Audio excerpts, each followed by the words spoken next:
Greetings and welcome to Stunthangar Video Hangouts. My name is Charles Carter and I will be your host this evening. I want to extend to you my gratitude for watching Stunthangar Video Hangouts. If you are watching this as a replay, I want you to know that I host these YouTube live streams every Monday and Friday evening starting at 6:45 p.m. Pacific Standard Time. So please make a note of this so you can watch or be part of the live stream. Plus, we have an after party following the live stream, which is sometimes better than the live stream portion. You must be a registered Stunthangar Forum member to find the link to attend the after party. Now, here at Stunthangar Video Hangouts, we talk about building and flying model airplanes, sport flying, competition flying, and what you've been doing lately. To join our conversation, if you are already a member of Stunthangar Forum, you can find the link if you scroll down to the section called At the Bench, and I'm going to post a link there momentarily with today's date. And if you're not a member, please register at stunthangar.com/SMF. That's stunthangar.com/S as in sunset, M as in Mary, F as in Foxtrot. You must place a space between your real first and last name when you register. You must also use a valid email address or Sparky. The proprietor of Stunthangar will not approve you.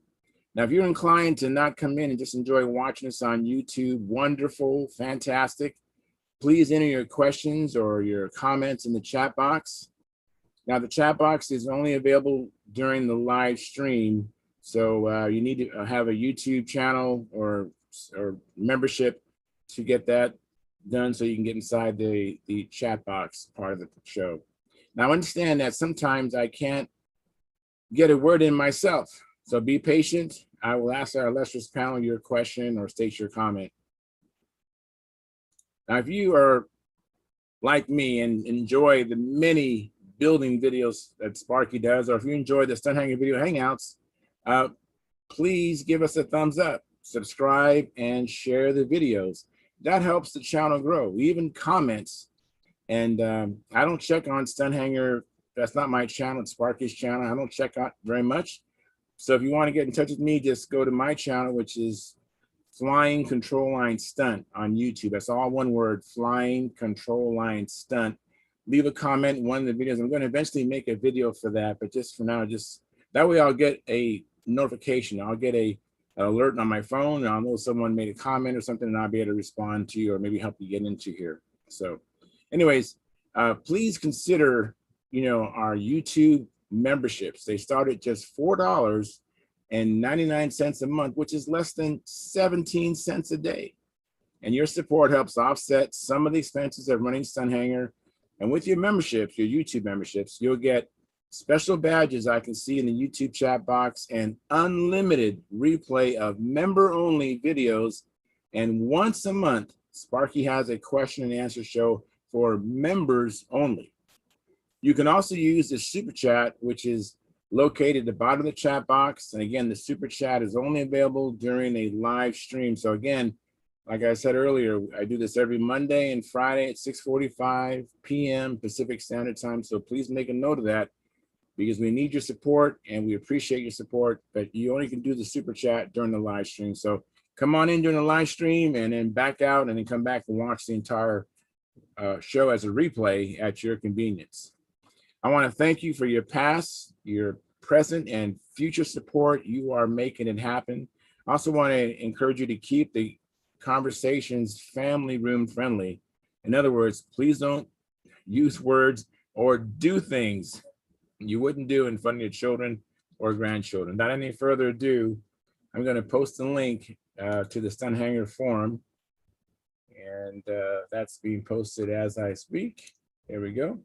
That's posted. Okay, so let me see what's going on Stunthangar. I believe I had that going. Let me see what's going on here. Pardon me for a second. I see Ken Hardwick says, hi. Thank you, Ken. You're the first one in. Let me get it to the control panel so I can see what's going on in our YouTube. You log into Sparky's channel. All right, and let's see here.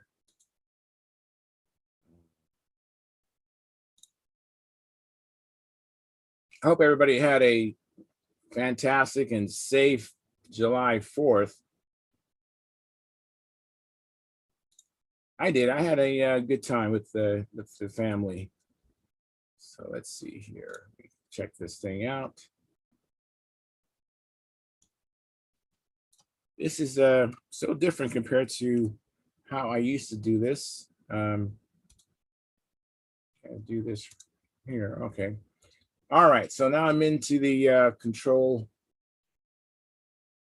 pad here, and I see Ken again. I see we have 6 concurrent viewers. We have 4 likes. That's good. So please hit that like button if you haven't done it. Again, I'm always surprised how the likes are don't happen so much in the replays. They happen definitely in the live stream. So as soon as have some guests in here, we will start having a dialogue with other people besides myself. Let me fix this here and see what's going on over here. I have 2 monitors, so I gotta. Got it. Okay. And let's see here. And security. Let's see here.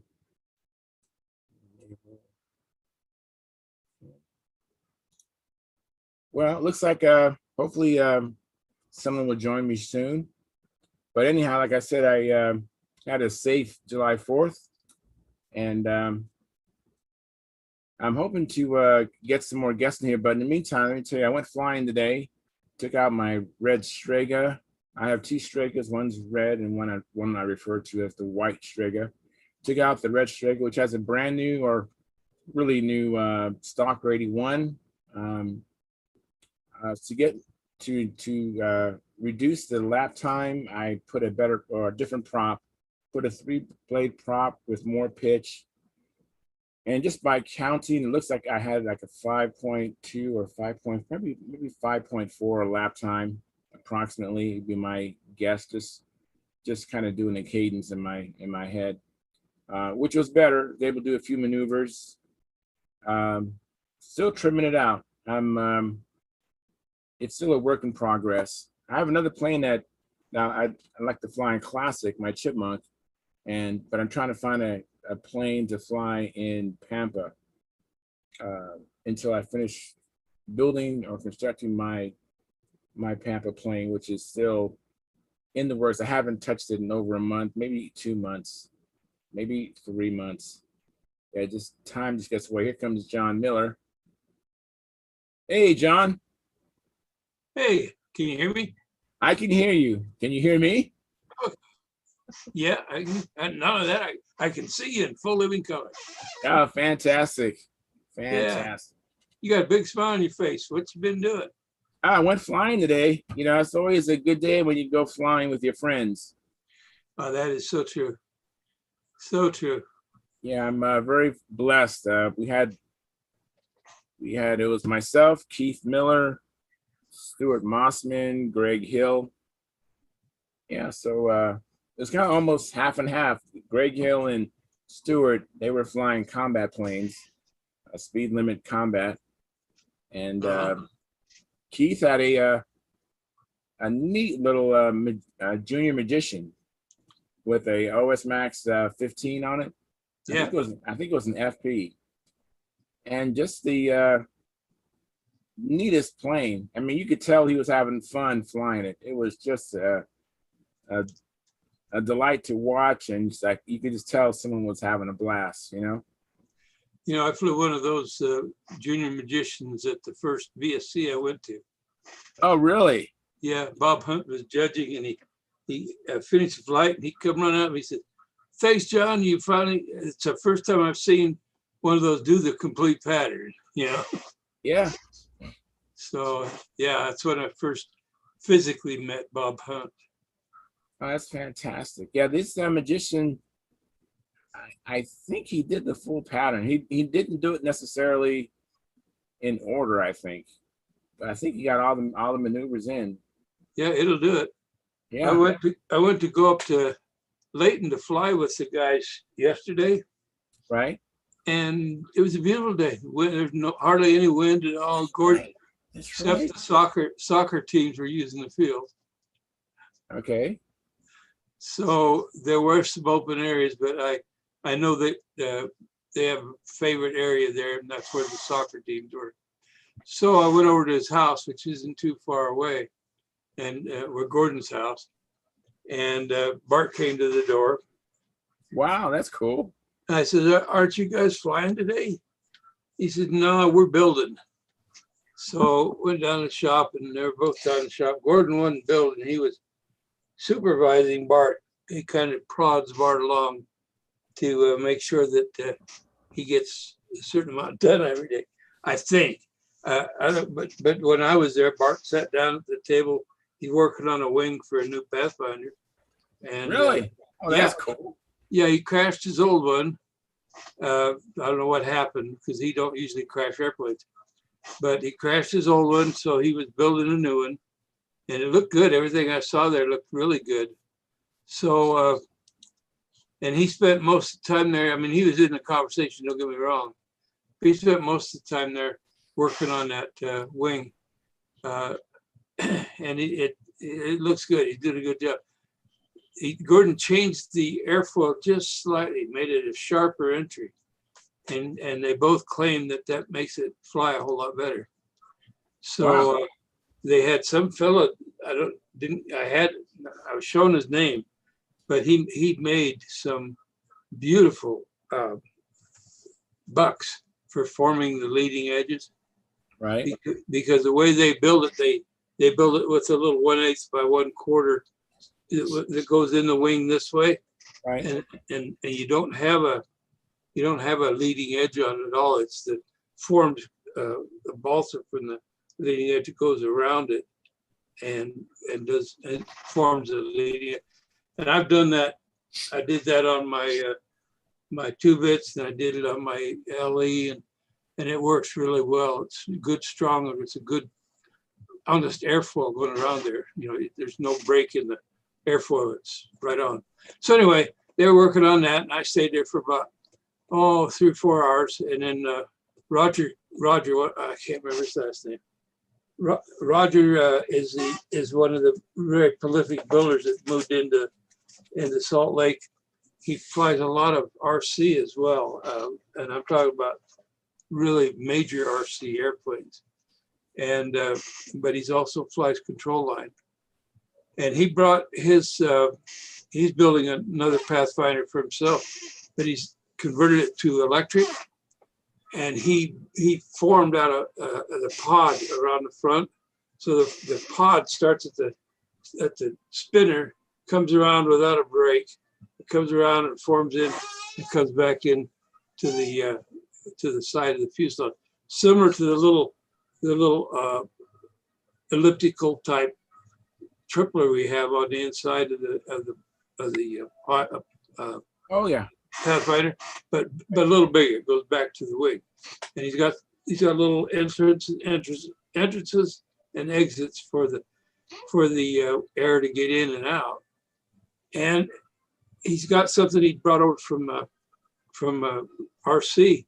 It's just a little pin sticks out, and you just move the pin forward, spring loaded, move the pin forward, and pull it like that, and you take both sides off easy peasy. So I learned a lot by being there yesterday. Oh, absolutely. Now, was Bart building a profile or a built-up Pathfinder? He's building a profile. Okay. Yeah. Very cool. That's it's always good to be around some prolific builders like Gordon and Bart. That's awesome. Well, yeah, and if you ask questions or keep your mouth shut, one of the two, you usually learn a lot. Yes. Yeah. We have 2 ears, right, and 1 mouth. So Yeah. we'd be able to do a lot more listening than talking. You can learn a lot more. Hey, Gary, thanks for coming in, and Lynn, thanks for coming in, and looks like Denny Thanks, Charles. is coming in. Oh, you're welcome. Yeah. And on the chat box, we have Jeff Riley. He says, "Hi, Charles. Had to click the like button. Thank you. How was flying? I'm sorry I missed it." Yeah, no problem. I know I gave you short notice, Jeff, and it's a little bit of a drive for you. And then Jack Snavely says, "Hello, all around the world. Just saying hi." Well, hello back to you. And then Todd Stimson, he said, "Hi, Charles and chat." And we had a fun fly barbecue. You didn't invite me at the field today, and I won a Cardinal at the giveaway. Oh, what a good day. All right, Todd.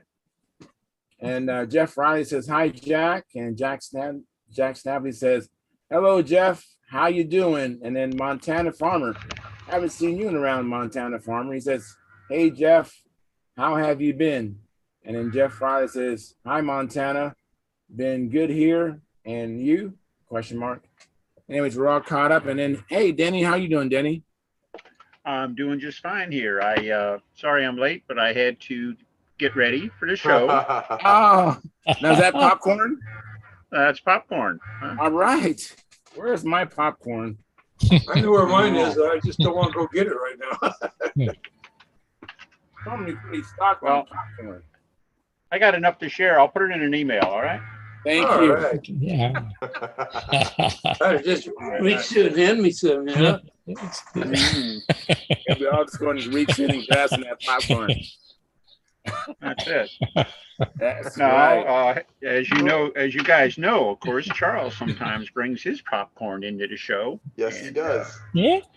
I'm just trying to live up to my role model here. So. Oh, let me explain something to you. See, I'm not planning on doing a lot of talking, so I'm just eating popcorn because, you know, a lot of you guys know a lot more than me. So I'm just enjoying the show and just hosting it.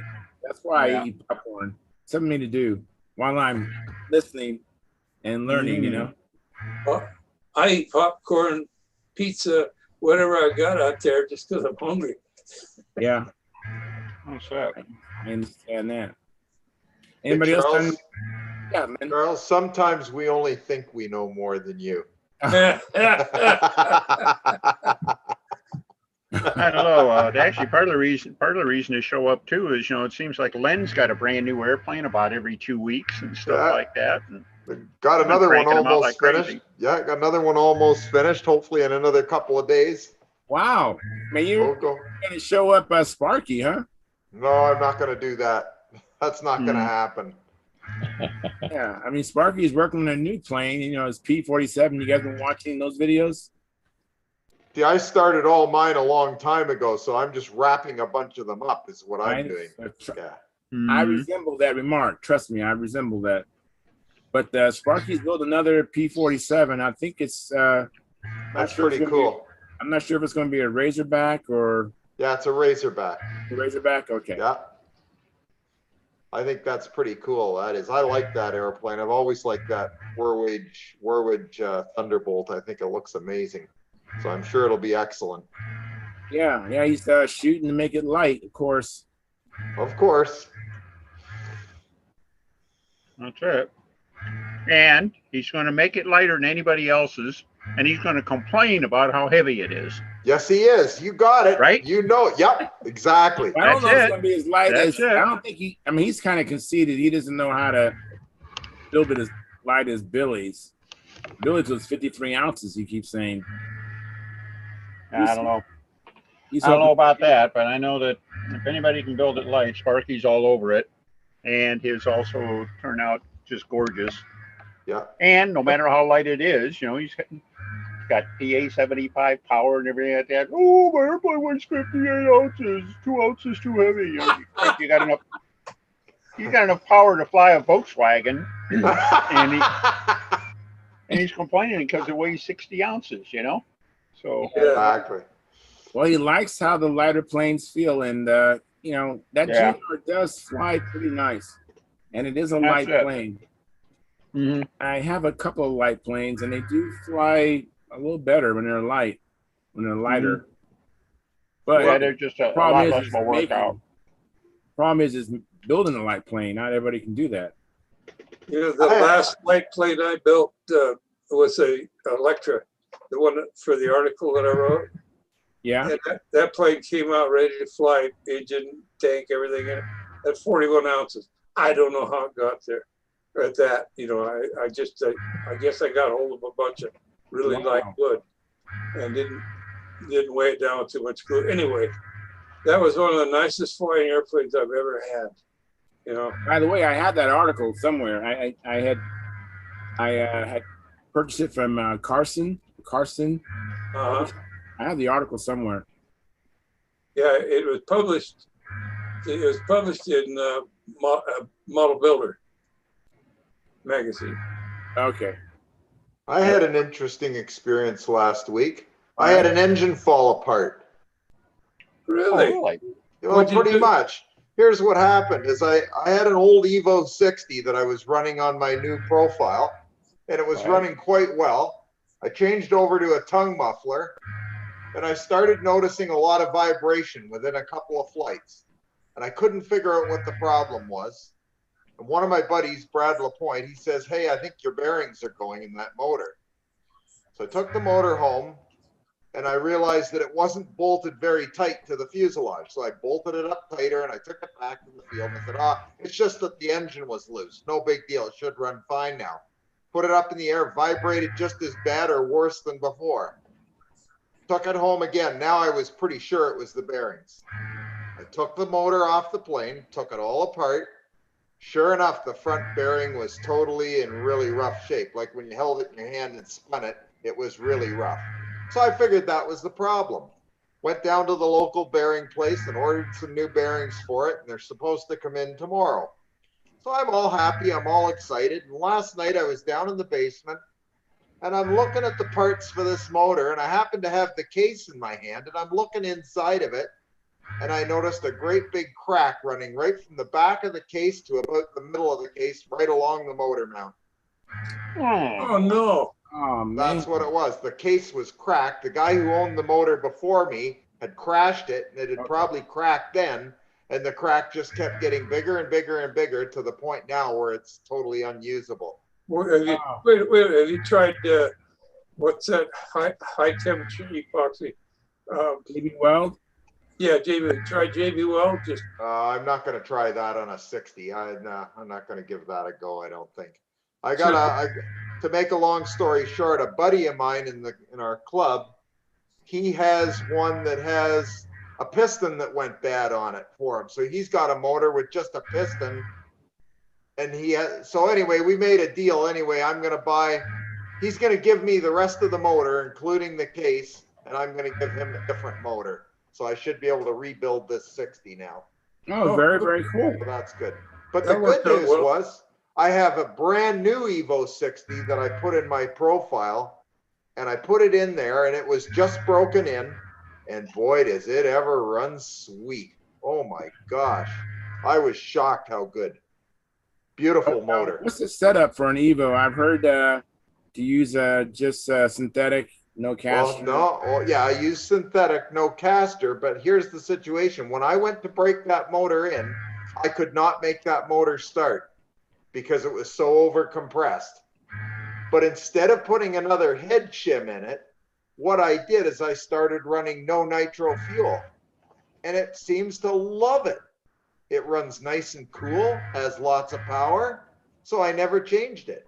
So I'm running no nitro fuel, and I'm running the whole pattern on just over 4 ounces of fuel with a 60. I'm glad you related that experience, Len, because many people out there don't understand that you can get a lot of power out of no nitro. Most definitely. I'm shocked. I'm shocked the amount of power that engine delivers with no nitro. And I mean, I'm pulling a 64 ounce airplane, and no problem. It pulls it around like it's nothing. I'm impressed. That's good to hear, because I have an Evo 61 and I haven't used it yet. So, and I've heard the person who gave it to me told me to use no nitro. Is it a stunt one or an RC one? It's a stunt one. Yeah, that's the one I've got too, and it just loves the no nitro. I'm just shocked how nice it runs with it. Mm-hmm. So anyway, I'm just running 80% methanol and 20% clots. That's it. Okay, I'll make a note of that. Good combination. Yeah, it's just runs beautiful. So I just thought I'd let you guys know. Yeah, I'm sure people in the audience will appreciate that too, because there's some people that have an idea that the Evo is not a good motor because they're using the wrong fuel and it doesn't run good. Well, I also came across this little find that I had bought at a swap meet a couple of years ago, and I paid $35 for this. And what it is an almost brand new, or maybe even brand new, Magnum XLS 52. And I put that on the block. I couldn't get it to start with or without nitro. So I put I had to put 3 head shims in it. And now I'm running it with no nitro, and it seems to be running beautiful too. I haven't put it in a plane yet though. So we'll see. Very cool. That's great. 13 ounces. Oh, that's not bad. No, 13 ounces for the 52. Magnum Can XLS. you hold it up higher, Lynn? Yeah. Magnum XLS with the blue head. Very Well, nice. people were used to swear by those things, weren't there? Yeah. I think a few people have. Somebody else told me that. Yeah. I think But I if you just do put a a- search, I think Yeah. you might find some people who are running them. You might find some setup hints. Yeah. That's cool. Hopefully I will. That's awesome. Mhm. But so far, so good. It seems to run really nicely. By the way, back to the Evo for a second. The one that's the one that went bad on you. Make sure the special parts in it were the crankcase, or excuse me, the crankshaft, Yeah. and it has a block in the bypass, in the middle bypass. All right, save those pieces if nothing else, because that will help you turn an RC Evo into a control line Evo. Okay, here's the problem. The one that went bad was an RC one. It wasn't a control line one. Now, the one I'm getting from the other guy, I don't believe it's a control line one either. They're both RC ones. Okay, are you going to rebuild are you going to put like all the guts from your engine into that case?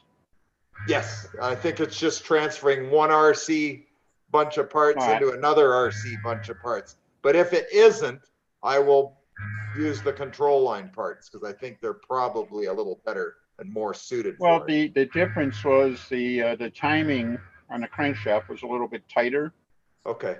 And it's a little less prone to runaways and stuff like that. If you could look at the it's called the porting in the crankshaft. You can probably see it by eye. Okay. That the port is going to be smaller on the control line version. I want to say it's like 5 degrees or something, both directions. All right. No, it was a number on the order of 5 degrees. Okay. If my brother ever joins it back up, he was only with us one time, but he ever joined back up, he's the one that set that thing up, and he could tell you exactly what it was. But that's awesome. Basically, that was it. And then they also blocked kept blocked the boost port because that helped increase the velocity through the side bypasses and lets you run the thing more like a lugger. They run basically like a Tiger 60, not like exactly. Not a high RPM engine. Well, the next time you're talking to him, tell him I said the thing is absolutely amazing. I'm really happy with it. He was really happy. He was tickled to death with the way that thing turned out. And so, yeah, well, I know. He should be. I know. Yeah, it really is a runner. There's no doubt about it. A real shame that they didn't build more of those. I think they could have become a real mainstream engine. Yeah, I said to somebody the other day, I got the thing when they had a sale at Hobby King or one of those places. I paid $99 for it.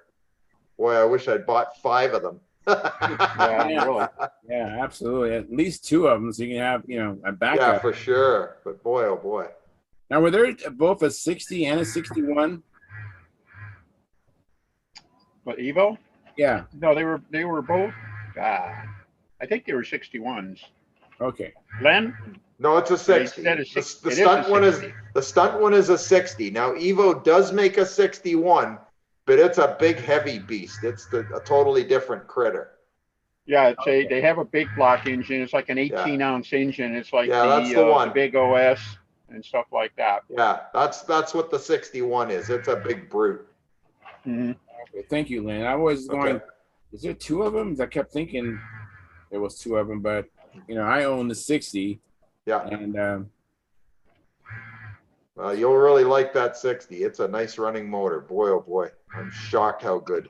And on no nitro, Charles. yeah, I mean, Right into the program, doesn't it? yeah, that's my program anyways. I have mostly no nitro. I have methanol in my garage and Klotz oil. When I want to run Castor, I usually just buy it already pre-mixed, but I make my own no nitro fuel because I can't find it in local hobby store without nitro. Okay. Cool. And it's easy. You just buy the methyl hydrate, pour the clots in, you're good to go. As long as you know how much to pour in, you're off to the races. Yeah, I have a spreadsheet and I have these calibrated graduated cylinders. That's what my buddy has, and he has a half gallon or 2 gallon graduated cylinder. He can make fuel all day long like it's nothing. Yeah, it's, when you have the big ones and the small ones, it's easy. And then I go, and unfortunately, my graduated cylinders are in millimeters, but I just go online and convert cylinders, and it's easy. Oh, that's awesome. Yeah, Well, you're running no nitro. The last version Dave was working on was the ultimate nitro. It ran on E85. What is that? E85 gasoline with 15% ethanol. really? Wow. Ran it on glow, no It nitro, ran low. and glow, and it was I want to say around 20% synthetic, and E85 gasoline. Wow. The biggest thing he had to do is he had to go through the whole fuel system and get rid of all the silicon tubing and all that kind of stuff. He got neoprene and stuff like that. I think he ended up increasing the compression on, like, remove the head shim or something like that. Okay. That's one more time. I got to kick his butt and get him in here. You can tell that story. I enjoyed it. He had the thing running. He had it running. It was looking pretty good, and that was about the time that Horizon kind of doubled back on whatever they were doing for control line. Said, "Nah, no more," and they stopped. Wow. But he was working on that. He had a really nice 40 spun off to 36, and that thing was a real butt kicker. And a nice fit, nice tiny size like the 36 is and everything like that. Yeah. But it was like an Aero Tiger 35, except it would easily turn a half-inch more prop.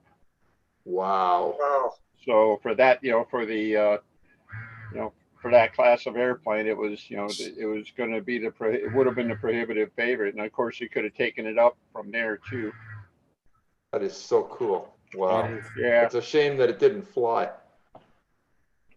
I think there's exactly 2 of them in the universe, and that's when they got out of everything related to control line. Yeah. Wow. Hey, talk about the rare engines. My friend Glenn Dye, he was the man who made the TRW racing engines. You may or may not see it, but anyway, they're pretty good engines. But he's got an original actual Cox, like the 049 Cox. Mm-hmm. He's got a Cox 35. Wow. I've only ever seen sketches of it, never even a picture. Wow. But he actually has a completed engine and one slug, for the casting for the case, and various parts in that for it. But the one I saw was completed. You could flip it over, put a prop on it. I never saw it run though. He'd bring it to the club meeting there. Wow. Isn't that something? A Cox 35. Wow. Excuse me, guys. I haven't even said hi to Mel. Hey, Mel, thanks for coming in. Hi, guys. And what do you got on the table there? I see a plane, I believe, right? Yeah, it's an RC plane. I've got this little racer control liner I've been working on too. But just listen. And then hailing a sandwich. Excuse me. But, No problem. hey, John, I'm sorry. I didn't make it up there to Layton. Hey, Trent. I woke up and Yeah. that's a 3-hour drive for me. And I didn't even think about it. I went out to the farm and then went and washed my truck and got home and realized I totally forgot. I did. That's all right. I drove all the way up there, and the local soccer guys were practicing on the field. So yeah, we did, and Gordon and Bart didn't want to fly. It was beautiful though for flying yesterday, but they were building airplanes. I explained this earlier to some of the guys that were here, and it was. You would enjoyed it, but we probably wouldn't have been able to hook up. I should probably give you some phone numbers, so if you come out there, you can call somebody and find out if they're doing anything. Right. I've tried to contact Delaney a couple times because I know his daughter really well, Kimberly and stuff, but I don't know him. I've never met him, and he hasn't responded, so I never thought much of it. But I was hoping to run up there, and then I forgot. Now I feel like a jackass for forgetting. Don't worry about it. You didn't miss anything, but we'll try to organize a little better the next time we try to do that, so that we can contact each other and make sure everybody knows where they're going. Yeah, it would be fun. I'd like to go up there and play with you guys, laugh a lot. Oh yeah. Yeah, that would be fun. Roger was there. I can't remember Roger's last name, but he flies control line in RC also. He flies some major RC. Yeah, this thing has just got it's an OS 91 helicopter engine on it. I use a bear can. I don't know if you can see it. Use a bear can for the pipe. Oh my goodness. It works really good. It's the right shape. And it's the length. Wow. If you do the length right, for the RPM, you tune it for the RPM. Yeah. And so you get the torque and you get the throttle response. It's real sweet. These are fun planes. They're to practice flying, hovering with. And I never got the desire to fly IMAC or anything, but these are sure a lot of fun. They cartwheel and they make it through it. There's a fiberglass tube that runs down the center so it doesn't break. It's a lot of fun. That engine, I've tuned it to 12,000, kind of like a constant speed prop. This is I forgot what I'm running on it. I think it's a 15.5 on that 90. Yeah. Anyway, that's all I'm doing. I'm getting it ready to go fly tomorrow. So, whose design is that? I forgot the guy's name. He's in Texas. I don't know. I've got several different versions of these profile planes. They're a lot of fun to fly. Yeah, they would be.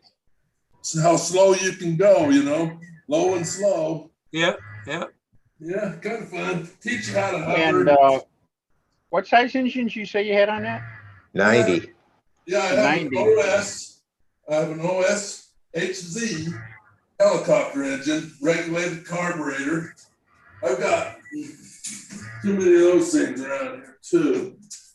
Do you have any trouble with flex in the fuselage or anything like that? Looks like it's pretty lightly built. There's a lot of air in that. So. Yeah. It's more stiff than you think because it's got that 5/8 diameter fiberglass shaft, like you'd have on a kite or a joiner tube. Runs all the way from the engine plate all the way back to the tail. And so it's stiff. It does not flex. You can kind of see where the wires come out of that glass tube. Right there where my finger is. It doesn't. This thing doesn't move. If it does, it's very little. It's a lot of fun to fly. It's just So there's like a line plane that's just. I just don't see what those motor mounts mount to. Wow. Look at that airfoil on it. Yeah, isn't that crazy? Yeah, it's pretty big. It's the same airfoil at the root and the tip, but tapered 4 ways, and fitness and cord and all You know that. If that had lines and a bell crank, I could fly the pattern with that with a 90. Yeah, I'll bet. I'm sure I Yeah, could. with a 90, that's your size, Len. You What the heck? betcha. That's the same size prop I run in my road jet. My road jet Yeah. 90, I run a 15.5 rev up. Oh yeah. I think I've had complete airplanes that weren't 15 inches. I mean, come on. 15.5 rev up, and I've gone as far as a 16.4. Oh man. I'm gonna get something. Well, I'm kind of curious to hear. Tryan's joined us now. I'm kind of curious to hear if he can see, if he's still seeing, or not spots. He's probably seeing checkers in front of his eyes, right? Or something like that. Oh, I'm seeing stupid in front of my eyes. You must be looking at me. Guess what this genius just did, right? I'm mixing up the paint, right? So I'm mixing up the 1 part paint, 1 part hardener, 1 part the thinner, right? Mm-hmm. The only problem is the 1 part of hardener was just clear paint. Oh no! Oh no! I'm going to look at it. I I was like, son of a. So you've got a mess. So right now I'm just working on it. I'm tearing apart the paint. I'm just gonna do the stripes and that's it. Wow. I'm not gonna bother with the checkers anymore. And they're too much trouble. That one's a Jet 76 There you go. on another plane. I've got 2 of these. They hover, run real sweet, and I do the same thing with the pipe. Same pipe. Wow. Yeah, same pipe, just a little hole in the back. Cheap. Makes it purr. It makes them really purr. This one's a 14.4. I run on this Zor. That's what I'd do for control line if I was going to do it. It's in a 46 size case. This is a 46 size airplane. And you can see this. There's the fiberglass shaft. And the other one's covered with balsa. And the wires come out of it. It's silly fun. This is I gotta say, it looks like you're using a beer bottle for a muffler. What the heck is that? It's a 16 ounce. It's a 16 ounce Budweiser when they did the camouflage one. Okay. And that's the perfect, and you set the length from the plug around to the back for the RPM that you want to run. I try to get everything running at 12,000. Right. So at half throttle, it hovers, It's just it's the same type of thing as control line. You try to perfect everything. That's what I'm doing tonight, just trying to get some old beaters ready to crash. Yeah, I think I'd add a wing, another wing section to both wings, make it a little bit longer wing, and put a bell crank in that thing, and I think I could have a ball. Yeah. Right. Yeah. I got a couple more kits. As long as you can hold on to it. I'm probably bigger than you are, Len. You probably are. That's true. And lately, my rear end has gotten a lot of lead in it, I think. That plane that I showed you weighs 4.5 pounds with the radio engine. And it's that's not bad. 950 square inches. I don't think I'd have to add any new base on that if it's that many squares. 4.5 pounds. That's only 72 ounces, Len. My 90 ship weighs 88 ounces for control. Yeah, I was going to say, you're going to have to ballast it up to fly it. So you're going to have to add a pound of ballast to it to put it in your league there. You're going to have to weigh it down a little more than that for me. Yeah. No, I think I know, what it's designed to fly now, and I don't see any problem with making that fly as a good stunt trainer or even a competitor. I know Dennis has seen mine. Have you guys seen my 90 plane? No, I haven't. I'll bring it up. Oh, All great. right, have a quick look. Hang on. All right, thank you. Let me catch up on the chat. I'm a little bit behind. Let me see. Last time I was reading. Okay, so the Montana farmer responded, "Great. Been staying busy, but all is well. Thank you for asking." And then Jeff Riley said, "Always good to hear." And then the T-Bone 1260, Tom Luciano, checking in to say hello. Hello, Tom. Man, I wish we lived closer together, man. I know that we met at the Nats and we have corresponded on this Stunthangar forum for some time, but we did meet at the Nats. I look forward to seeing you again, Tom. And then Marcel Legrand says, "Evening all. I hope you had a good weekend. I'm just making a couple of ringmasters so I can fly them both at the same time. I have been multi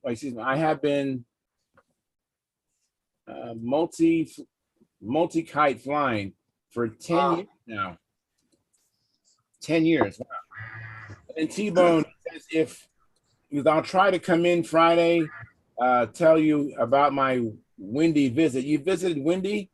Oh, you got to come in and tell us about that." And then Walter Umlin, he says, "Hi, guys. Sorry for being a bit sheltered, but I have been trying to get over the kidney failure and accompanying issues." Yes, so I understand, Walter, you have not been feeling like yourself, so you got to take care of yourself first. So I appreciate that you've been sheltering and taking care of yourself. No problem. Jeff Riley says, "No worries, Walter. Good to hear from you." Then Philip Bailey says, "Take care of yourself, Walter. Always good to hear from you." And then Philip Bailey went on to say, "Have a great weekend, everyone. I'm down with my back, but not, I'm down with my back, but on the mend." Good. And then Jeff Riley says, "Great to hear, Phil." And then Jeff Riley says, "Best wishes." So we're all caught up on the chat. Right now we're at 21 concurrent viewers. We only have 13 likes. So please hit the like button. That helps the analytics of the program. It's really important. It's all about likes and stuff like that. So please hit the like button if you haven't done that. And if you are watching this as a replay, please hit the like button. Oh, you gotta hit the camera down here. And we have no chat, chat revenue and no new members. So please consider joining our YouTube membership, which only starts at $4.99, and there's 2 other tiers above that if you are a big tipper. And that's about it. We're all caught up. I see Carl got in, and I imagine Kathy, you helped him, right, Kathy?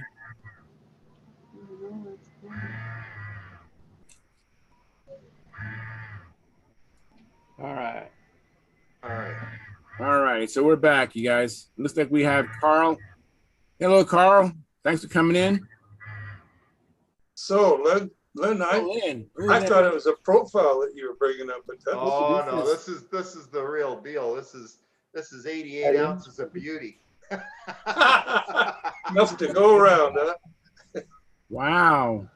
Keep talking so I can see it. I got you big screen. You got to talk, Lynn. Okay. 8 ounces. Yeah, it's 88 ounces. It's got one of Triumph's props on it, a 4-blade meat slicer, and Rojet 90. If you look at the bottom of it, there we are. I'll move it up close. Yeah, the same head on all those engines he makes. Yeah, same head. Crazy. And yeah, it flies pretty good for what it is, I gotta say. I mean, it's not perfect. I'm still, every now and again, I take it out and I make a few little changes and try it again. And sometimes it gets a little better, sometimes it doesn't. Boy, I'd love to have that. That's a good looking bird. It looks nice, but boy, I'd hate to crash it. There'd be a lot of pieces, I'll tell you. Yeah, pretty bird. Well, so that anyway, is the Testarossa, or it's sort of like the Novanta, but it's not exact. It was close because it was my rendition. I didn't have a plan to go on when I built it. I just drew it based on what I could see from Windy videos. And then after I finished it, I sent a picture of it to Windy. And he really liked it. and he offered me, I asked him about getting a plan for the Novanta. And he said, listen, I can do better than that. Well, I got my picture on here. I'm going to mute you, Carl, just for a second, Carl. Hang on, I'm sorry, guys. I'm having a problem with my laptop. I muted it. All right, thank you. All right, go ahead, Lynn. Yeah, I was saying that when I asked Wendy about the plans for the Novanta, he said, I can do better than that. If you're willing to spend $500, I'll sell you the Novanta with the motor in it. Whoa, so he did. And that was very gracious of him, and I'm very appreciative of it. That's pretty much a steal. I mean, the motor was $500. Yeah, no, I mean, that airplane's had a crash or two. I understand that, but I did some repairs to it and repaired the paint on the bottom where it had, because he had used it as a test plane for quite a while at the end of its career with him. And I did some repairs to the bottom of it. And he gave me the original paint for it and so forth, which matched actually very, very good. So yeah, it turned out really nice. So I have it and I have this. So what I'm hoping to do eventually is build another Novanta. Yeah. And I will use his motor in it because he's trimmed that motor way down. This motor here, this is a box stock Roadjet 90. It weighs 19 ounces. The one Wendy sold me, it's way down there. Like it's got at least 2 or 3 ounces off the motor because he shaved the motor right down. Right down, yeah. Wow. Oh, yeah. Yeah, fine. So I'm excited about building another one day, but not yet. When I get to it. Well, that looks good, Len. Thank you. What's the name of that plane? Is it called a Testarossa, the one you have? No, there? I called it outrageous. Actually, my wife came up with the name outrageous. Outrageous. Okay. Yeah. It's the same block. It's the same paint. It's the same paint job as Novanta with the lettering, with the black and white lettering. Yeah. Oh, that was quite. Me off. That was quite the ordeal trying to do the paint work, but it turned out pretty nice. Wow, that is really neat. Well, thank you. Wow, that's very good, Len. It's good. Yeah, thanks. 88 ounces. You're holding it with one hand. I'm impressed. Yeah, holding it with one. I'm never going to arm wrestle you. You know that? So I fly it on 68 feet of 018 or 21 thou or 18 thou lines, 68 feet from the handle right to the center of the fuse. Yep. Wow. Get it out there. And 15-inch 4-blade prop. And what kind of spinner is that, Lynn? That's a true turn. It was a true turn 2-hole spinner, and I cut the other 2 holes in it. You need to do a show and tell on how to cut those holes. You did a good job. Well, thank you. Just with the Dremel and mostly just with the Dremel and a cutting wheel and a couple of files, and keep cleaning it up until you get them where you want them. Looks nice. Thank you. Okay, guys, I'll put it away. All right, man. Very nice. I'm impressed. I need you to measure your biceps too. That's pretty impressive. Len, I must say that I highly approve the propeller. Oh yes, yeah, me too. Did you get a box yet? Yes, but they came last week. Thank you very much. It was awesome. Thanks God. I was just worried about it. It was the day after you and I talked about it on here. They came. No kidding. This morning they came. Oh yeah. All right, awesome. super. Those props are awesome. Thank you so much. They're great. You're welcome. Okay.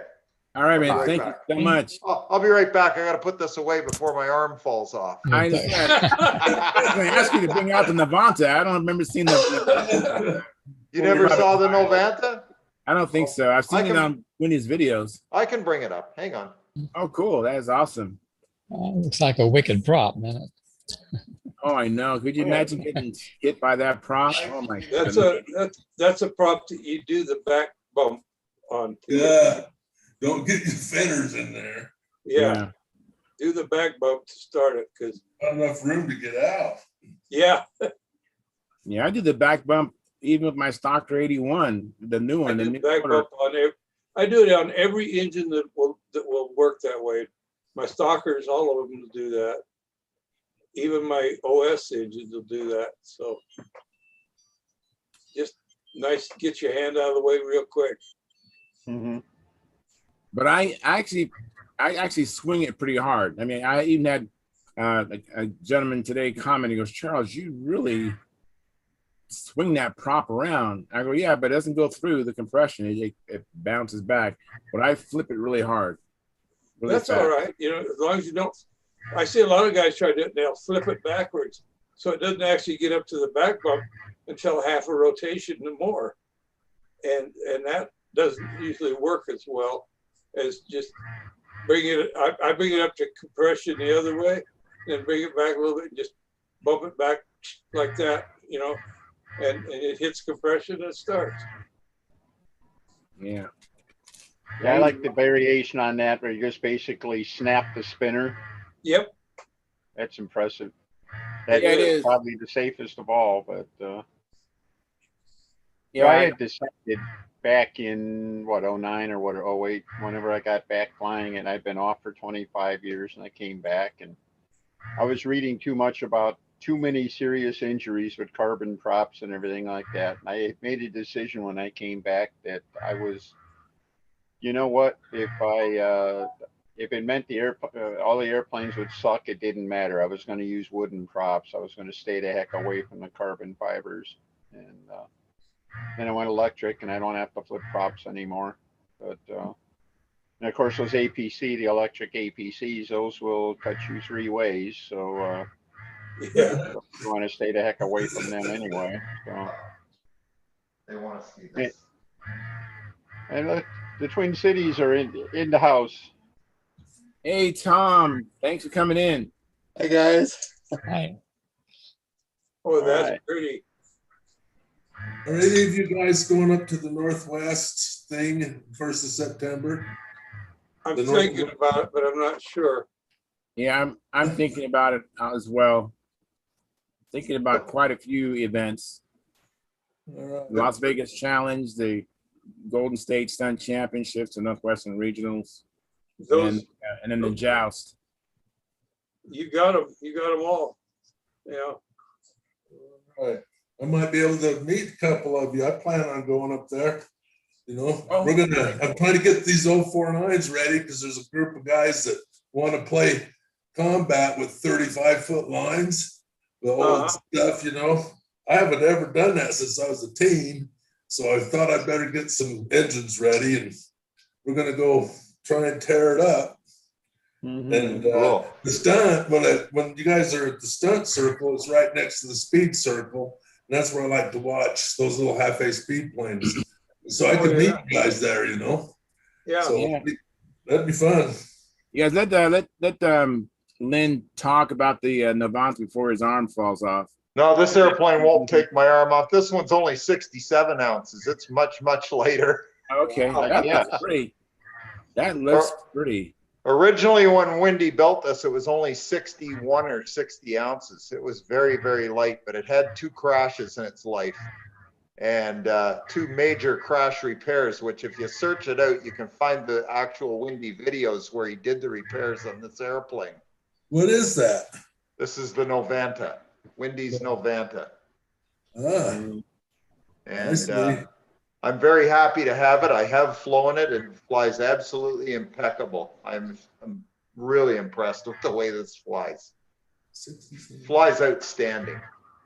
Well, I sure like it. And Well, again, Len, is that one of the molded airplanes, or is that the wing? The wing is it's a molded wing. It's a Dave Okay. Midgley molded wing, but the fuse is just wood. The fuse is balsa wood and plywood. It had a lot of damage on the bottom of it, this airplane, because he had used it as a test plane for doing pipe development after he had finished flying it competitively. So the whole bottom of it was all cut out. It was just all butchered up and cut out. I rebuilt the whole bottom block and rebuilt the cowling and so forth, and then repainted it all. So That's why it's 5 pounds heavier. Well, no, it didn't gain much weight. There wasn't much change to it. Thanks, Brian. That's Let me my see buddy. that engine a little better. Okay, I'm going to move it up a little closer. That's Windy's actual motor. And he did. I see where he did shave it down. Oh yeah, he shaved it down quite a bit actually. I'd have to take it out for you to really see. He took a lot off the case, and I'd be afraid to try and do it. I just don't have the machining ability to do stuff like that. Yeah. I'd be afraid of destroying a case if I tried it on my own. I don't think I could do it. Well, you've had recent bad luck with crankcases. But, yeah, I'm not going to mess around with this one. I'm just going to run. I'm going to run this carefully and run the proper fuel and enjoy it. I'm going to just that's exactly go right. that road. I think I'll just go that road. But yeah, this runs really well. It's got a carbon fiber tank in it, carbon fiber fuel tank that Windy made. Wow. And, I mean, it still has some damage. You can see little things where it was cracked here and the paint was cracked and so forth, but I'm not worried about that. For me, it's mostly so that I could get a plan of it and so that I could see what a plane like this actually flies like. And I was really surprised how good it really is. But, well, you got a wonderful, you actually got a wonderful deal with it too. For the price you paid for, for the engine and everything like that. Yeah, that's spectacular.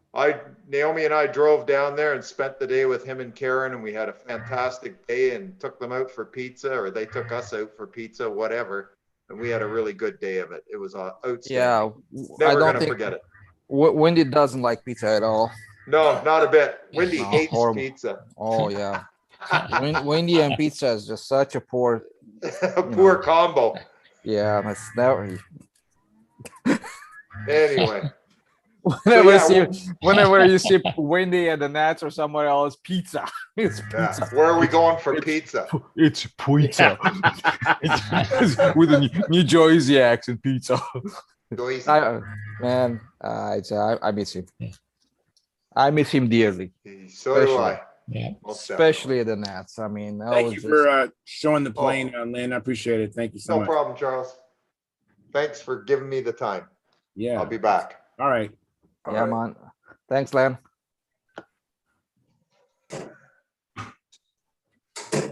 I'll be back.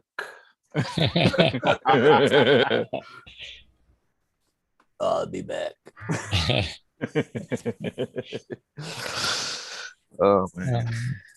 Yeah. So yeah, I mean, I was so excited over the weekend. I said I have the time. I'm gonna do this and that and that and that, and I ended up doing nothing. And I was like, why is this thing so soft? Because I was peeling off the squares that I, to unmask some areas, and the paint adjacent to it would just come off. You was never hardened and never will mix with the hardener for the epoxy, and it was just a thin film of plastic that was barely holding on. Oh no! So you only mixed 2 of the 3 parts, is that right? Yeah, not even that. I mixed I had the clear in I put them in the syringes, right? So it's easy to mix this, put a few drops out of a syringe and put the cap back on and stuff like that. And one of the syringe that had clear in it, I thought it was the hardener. Oh, okay. What a genius. So I was mixing 1 to 1 to 1, thinking that I was mixing paint and hardener and the thinner, but I was mixing paint and that clear and the thinner.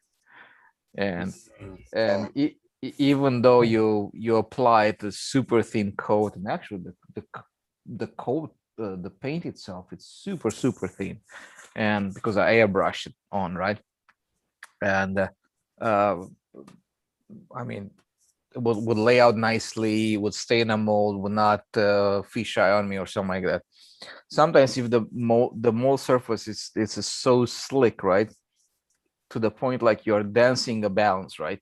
When you put the masking the vinyl on, which the vinyl mask on, it's almost the transfer tape on a vinyl. It's stronger than the hold that the vinyl has on a mold surface itself. Right. So when you pull the mask off, you're almost pulling the vinyl off the mold, which you want to leave it back.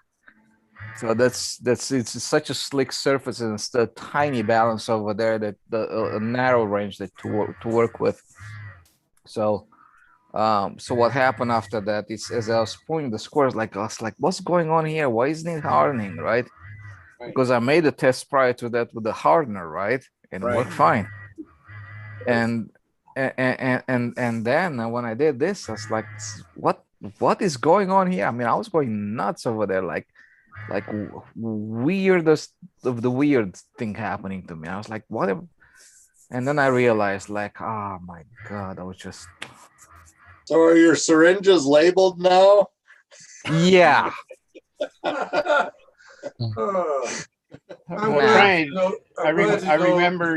remember you discussing your plan, and you thought that you could mask it in such a way where you could just shoot a color and then immediately shoot a color and shoot a color, and they're all going to be drying almost simultaneously and stuff. Were you able to do that? And did you get several colors in before you discovered your mistake? Yes. Ah. Yeah. So what I found out initially, even if I was shoot one color or trying to peel it off right immediately, the previous color that was shot on would just peel off. So then I let them dry out completely before I do the next color. So it's a learning process, man. It's just like it's not like you have 100 people that already tried it before, like, well, I know exactly what to do, where to go, stuff like that. No. So, and nobody tells you any of the secrets, especially this guy that do composite work. I mean, you see their work and you see their results. That is beautiful, right? But what I've noticed is that for the most part, they stay with one color to max. They don't go anywhere past the 2-color range. And most of the time, they even have a single stencils with the 2 colors, and they fade in and out from one to the next, right? Yeah.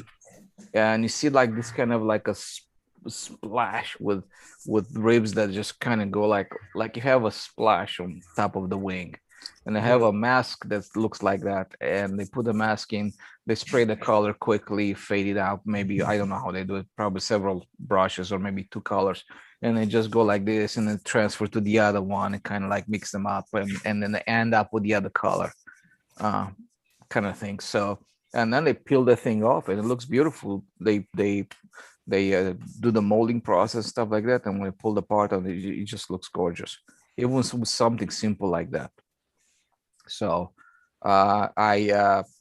maybe that's part of my mistake, because since it's the first time I'm putting color in a mold, I thought it's going to be easy, going to be simple, stuff like that. Even though, but I definitely did bite on more than I can chew. Yeah, it's darn unfortunate, because I know you would work so hard to try to get it. I mean, you designing, you write down, the effort you put into designing the paint job, and you had mapped out a plan how you're going to do it.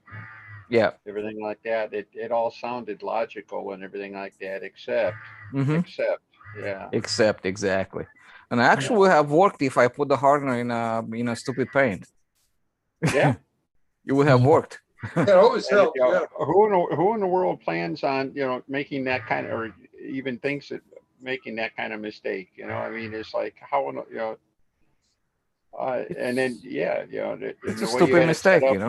You could have easily gotten a couple of colors into it before you realized anything was wrong. So exactly, yeah.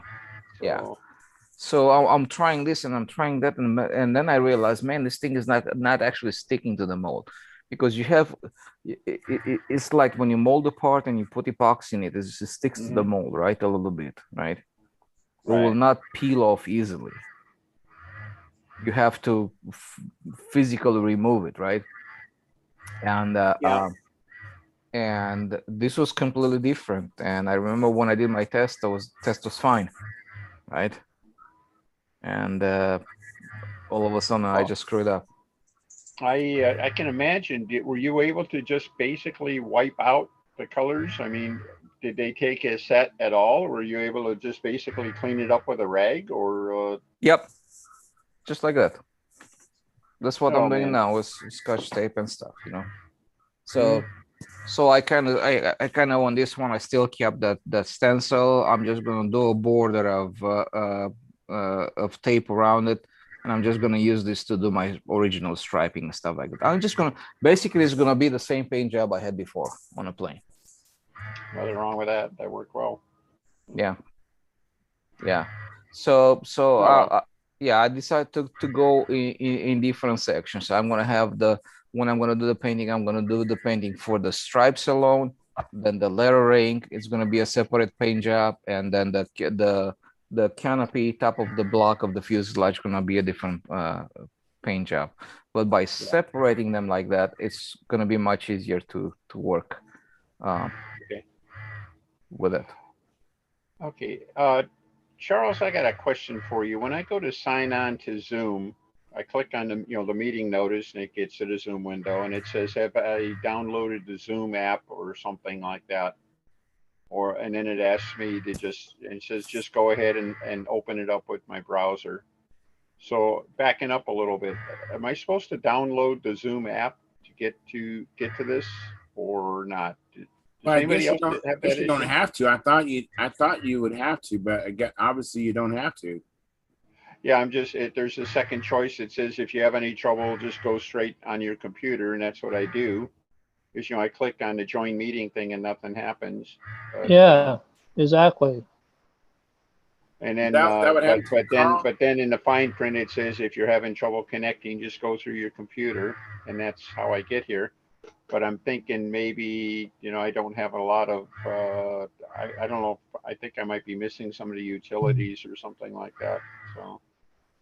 Yes, I downloaded the client or whatever it's called. That's what I did. Yeah, I think I do too. Every time I just go ahead and download it again, say save, and it opens up.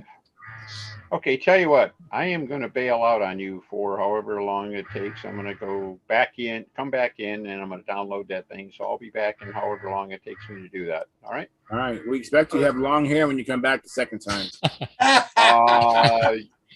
We both be disappointed on that one, Charles. So. Right. I've been trying to get it, and it grows down here instead of up here, And I will not look like John under any circumstance. All right. I just don't do the Santa Claus thing. That's all there is to it. So. Oh, but Denny, you get so much respect. Forgive me, Len, but I may end up looking more like Len than like John. All right. So let's put it that way. All right. So this is what's in a few, guys. You guys want to see this? Yeah, I mean, this is what's actually happening, right? When I'm trying to remove this, let's say this piece of stencils, right? And try to remove it. You see, it ripped off the paint that was next to it.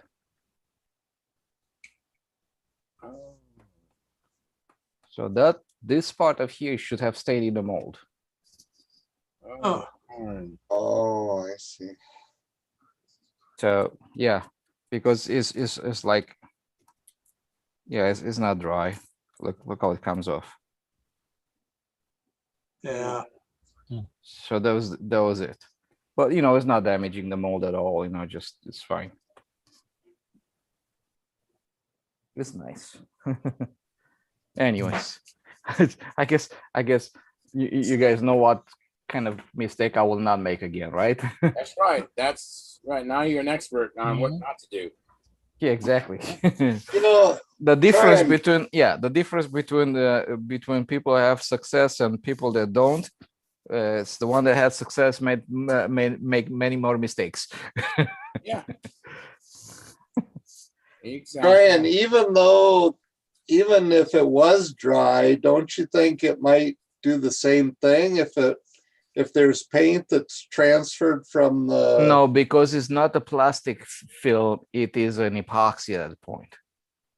So it's gonna try to grip a little bit better.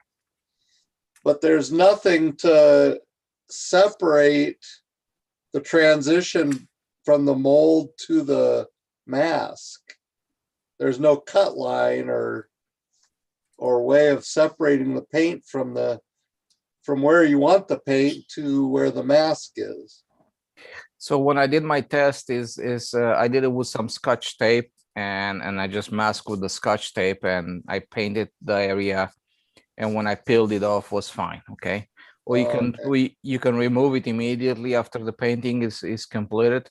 So then you have everything is still semi-wet and stuff like that. So you can just peel it off. The paint is going to stay there just fine. Okay. But you don't want to remove it when it's just gelling, when it just starts to harden. because if you do that, it's gonna come off with the tape. So you either do it when it's wet, or you do it after it dries. Okay. One of the two. So, but this is stuff that you don't know before you even start with this stuff. So yeah. I mean, just learn from experience. Yeah, if you look at this, like if I peel this off, you can see like it. Actually, this was not bad. I got away with it. This one peeled off nicely, and the paint is like nice and sharp corners here in this area. Over here, where my finger is. Over there. Anyways. But yeah. Well, yeah, you can see how fragile this thing is, because if I just do this a little bit, I'm not gonna really rub it in. You should yank it out of there. Yeah, look at that. You peeled it right off, and you can see the mold is not damaged at all. Right. Which is a nice part, you know. Yeah, so yeah, again, some people are asking me, why do you keep trying to do paint the mold? Why don't you want to paint it afterwards? Well, there are a lot of things that, a lot of problems associated with that idea. And the main problem is that the surface of the mold, the outer surface of the mold, is not a surface that pore free, right? Because you have the wave that goes like that, and in between the waves, what do you have? You're gonna see the little holes, right? Like that. Yeah. And when you put a layout that is super dry, you're gonna have some little tiny pinholes all over the surface, right? And now if you try to paint on that surface, it's gonna look nice, the most of the surface, but you're gonna start to get some volcanoes all over the surface. and seriously, you see a nice sheet of paint, except for like a bunch of little miniature volcanoes where the pinholes are, right? And you can see the paint just moving away, and actually you have like a hole, and it goes to the surface, and you have a bunch of them just spread out everywhere.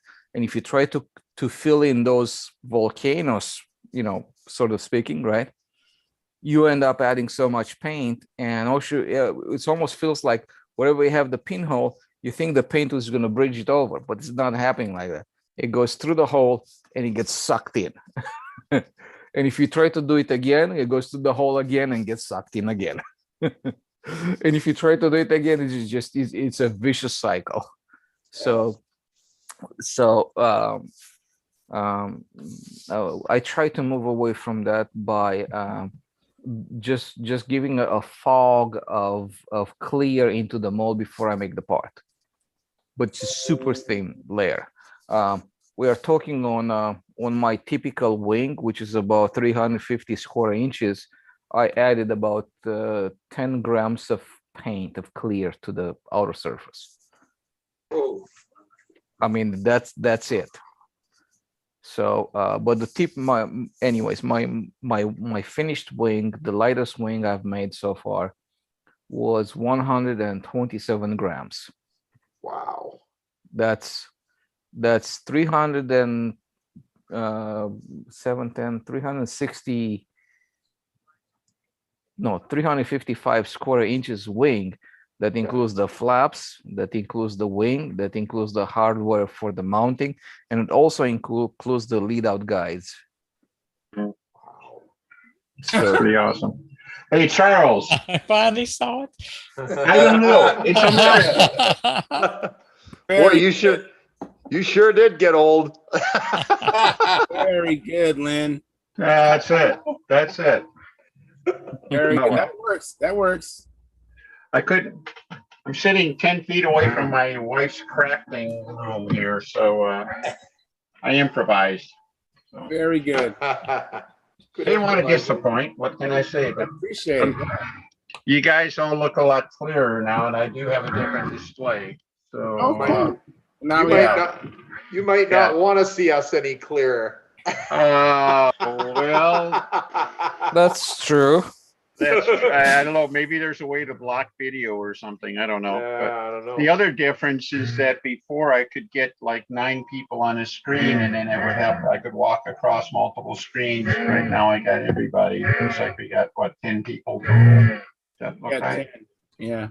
Yeah, and before I was getting 9, and then I'd click over to another screen and there'd be 9 on there, but it was kind of walking back and forth. So I think I'm gonna like this better. But yeah, everybody's definitely clearer. And I don't know what else is going to be here, but yeah, we'll live and learn. Big picture here is that I think going to Zoom is really a good thing to do. I got some glare in the background. I'll be right back. All right. Was his volume a little loud or something, Charles? It seemed to be doing a double feedback or something here. I was just hearing the other sound. I don't know what it is. I think it's something to do with his hearing aid. Okay. Yeah. Anyways, let me catch up on the chat box. Pardon me. Old control line pilot. You guys know that's Robert Whitney, right, from Canada. He says can't come in tonight, but thought I'd say hi. Keeping my nephew helping my nephew move tonight after a full day's work. Wow. And then thanks for showing your windy Ferrari plane again, Lynn. Thank you. No problem. Pleasure. Yeah. I would like to go to the contest in the New York contest. Is one of them, right? They have one over there in New York somewhere. Really? New York area. What was that? I think that's in August. Yeah, that would be at Flushing Meadow. Usually it's in September, I believe. Yeah, one of those, and probably visit Windy at the same time would be nice. But I'm not sure if he's still into, I might bring some bad memories to him. No, I don't think so. If you're right up on a motorcycle, you got one step up. Mm-hmm. Now, I heard there was a video posted about. There was a video posted in the last week. Yes.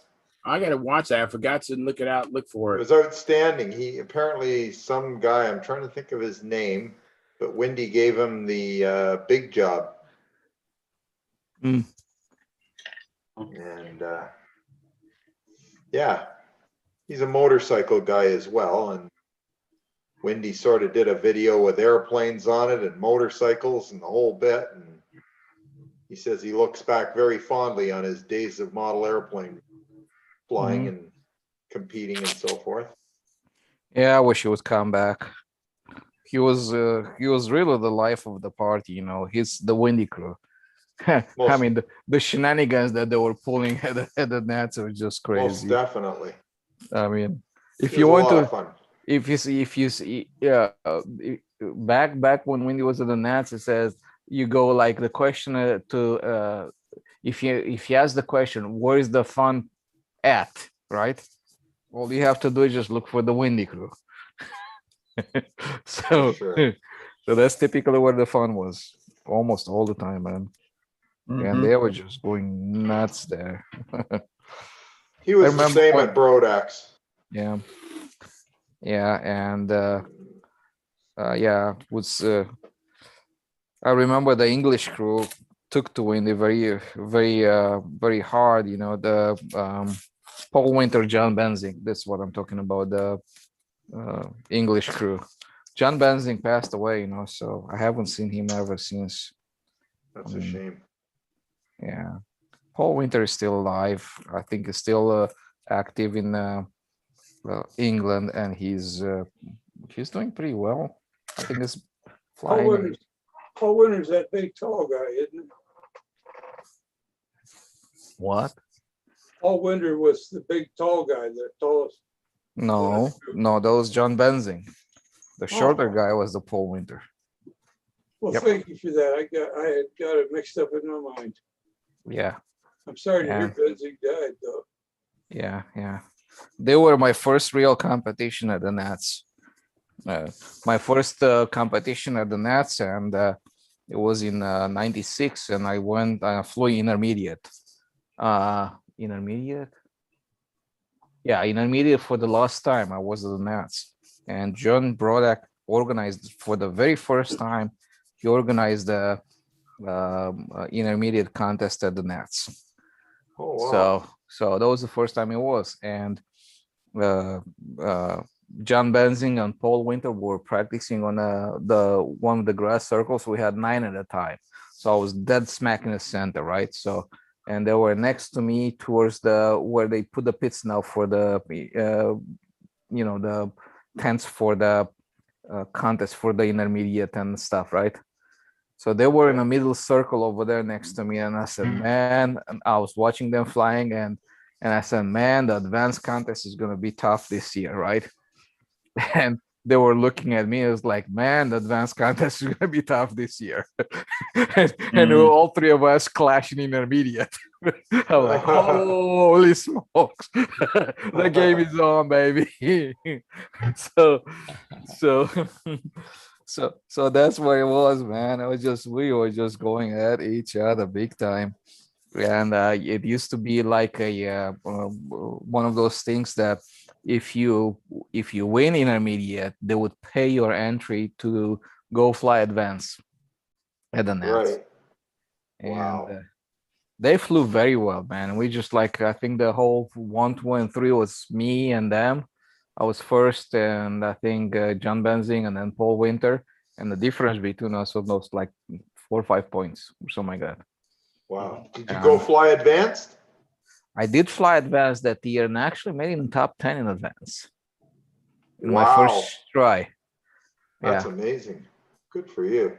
I mean, it was pretty good. I was happy, just and I had to call my boss and I had to tell him, hey, listen, this is what happened, la la la la la la. I'm gonna be late.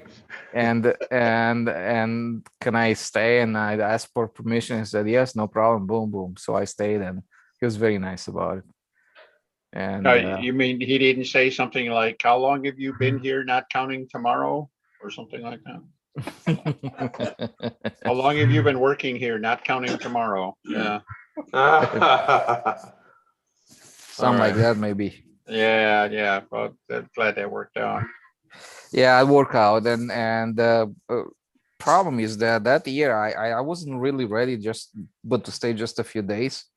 And when he took me under his wing and basically the guys pitched in and fed me for the rest of the week and kept me over there so I can fly over there.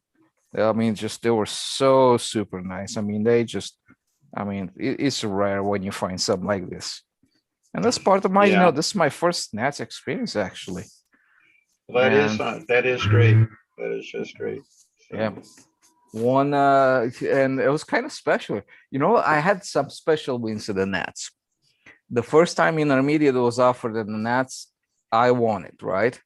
The first time half a stunt was offered at the Nats, I won that too. I'd be careful about that, only because half a stunt's been on and off since the 70s, so it may not have been the first time it was offered, but it kind of comes and then it goes, and then somebody runs it again, and so I understand it's still, not the first time it was offered. That's all I'm picking up. But it is, I get some of the half a performances are just amazing. So it's I built for that. I built an I-beam wing, half a plane, full body fuselage, and it was a little piece of jewelry. I mean, it was just gorgeous, and I put a 500-point score on the board with that thing. I mean, it flew so nice. What was the fuel system? Was it pacifier or what was it? What? What was the fuel system? No, the fuel tank was a regular. I did actually start a new Uniflow fuel tank for it. Okay. And out of some thin a brass sheet, right? And I put my own plumbing in there and stuff like that. And it's like it was really something, you know. And I think I had an 061 motor on it, and they would not allow it because I didn't know that. And somebody had an 049. I'm not sure if you guys remember, and I don't remember his name. I think he was living in Florida somewhere, and he would make some custom little half-A motors that were super powerful at the time. I don't know his name, and he loaned me one of his motors, and we put it in a plane, and the plane flew great with that. So Wow, I that's think cool. the history of half-A stunt at the Nats, as I remember it, and it may be things before this, somewhere in the early 1970s, Cox came out with those foam wing ready to fly, Yes. the ME-109. At that time, they didn't have the Chipmunk. It was just the ME-109. Okay. They introduced them at the Nationals, and they were, Larry Ranger was with Cox then, and he was basically, master of ceremonies and all that. He had a bunch of them flying, and everybody was flying. And these things flew amazingly well. And it didn't take long where we basically a half-A stunt contest just happened out of nowhere. It evolved. It had about 15 or 20 people had these things, and anywhere from box stock to people were, tricking them out and making drop-off landing gears and all kind of goofy things like that. And we had a half-A stunt contest. I was one of the judges, and That's I cool. flown one of the airplanes, but I didn't compete in it. I was one of the judges. I forget who the other was. We had it right there. And then a year later, everybody had so much fun. It was like a year later, they said, well, let's do this again. Only, we'll make real airplanes, if you will. And they were all a little better than the ME-109s were. The next year they were better and better. And they kept going, and then they kind of waned, and it just kind of died again. And then a few years later, I know it picked up again. And then Len, the last Brodak, just the last one, right? Yeah, that was the last one. And of course, they had half-A stunt at Brodak, and it was blowing about 20 miles an hour that day, and everything like that.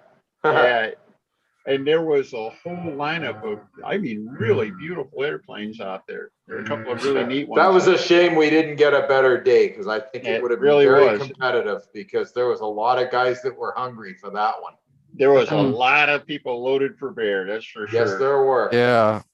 Who made that? Somebody made like a nice foam wing that looks like full body fuselage. Beautiful little plane.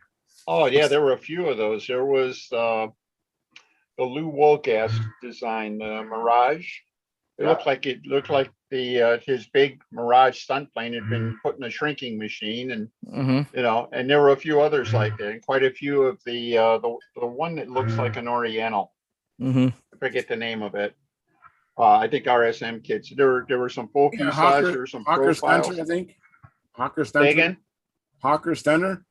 I think there was a Hawker, and there was the other one. It was actually, I think, a Dick Mathis design. It was kitted Pinto.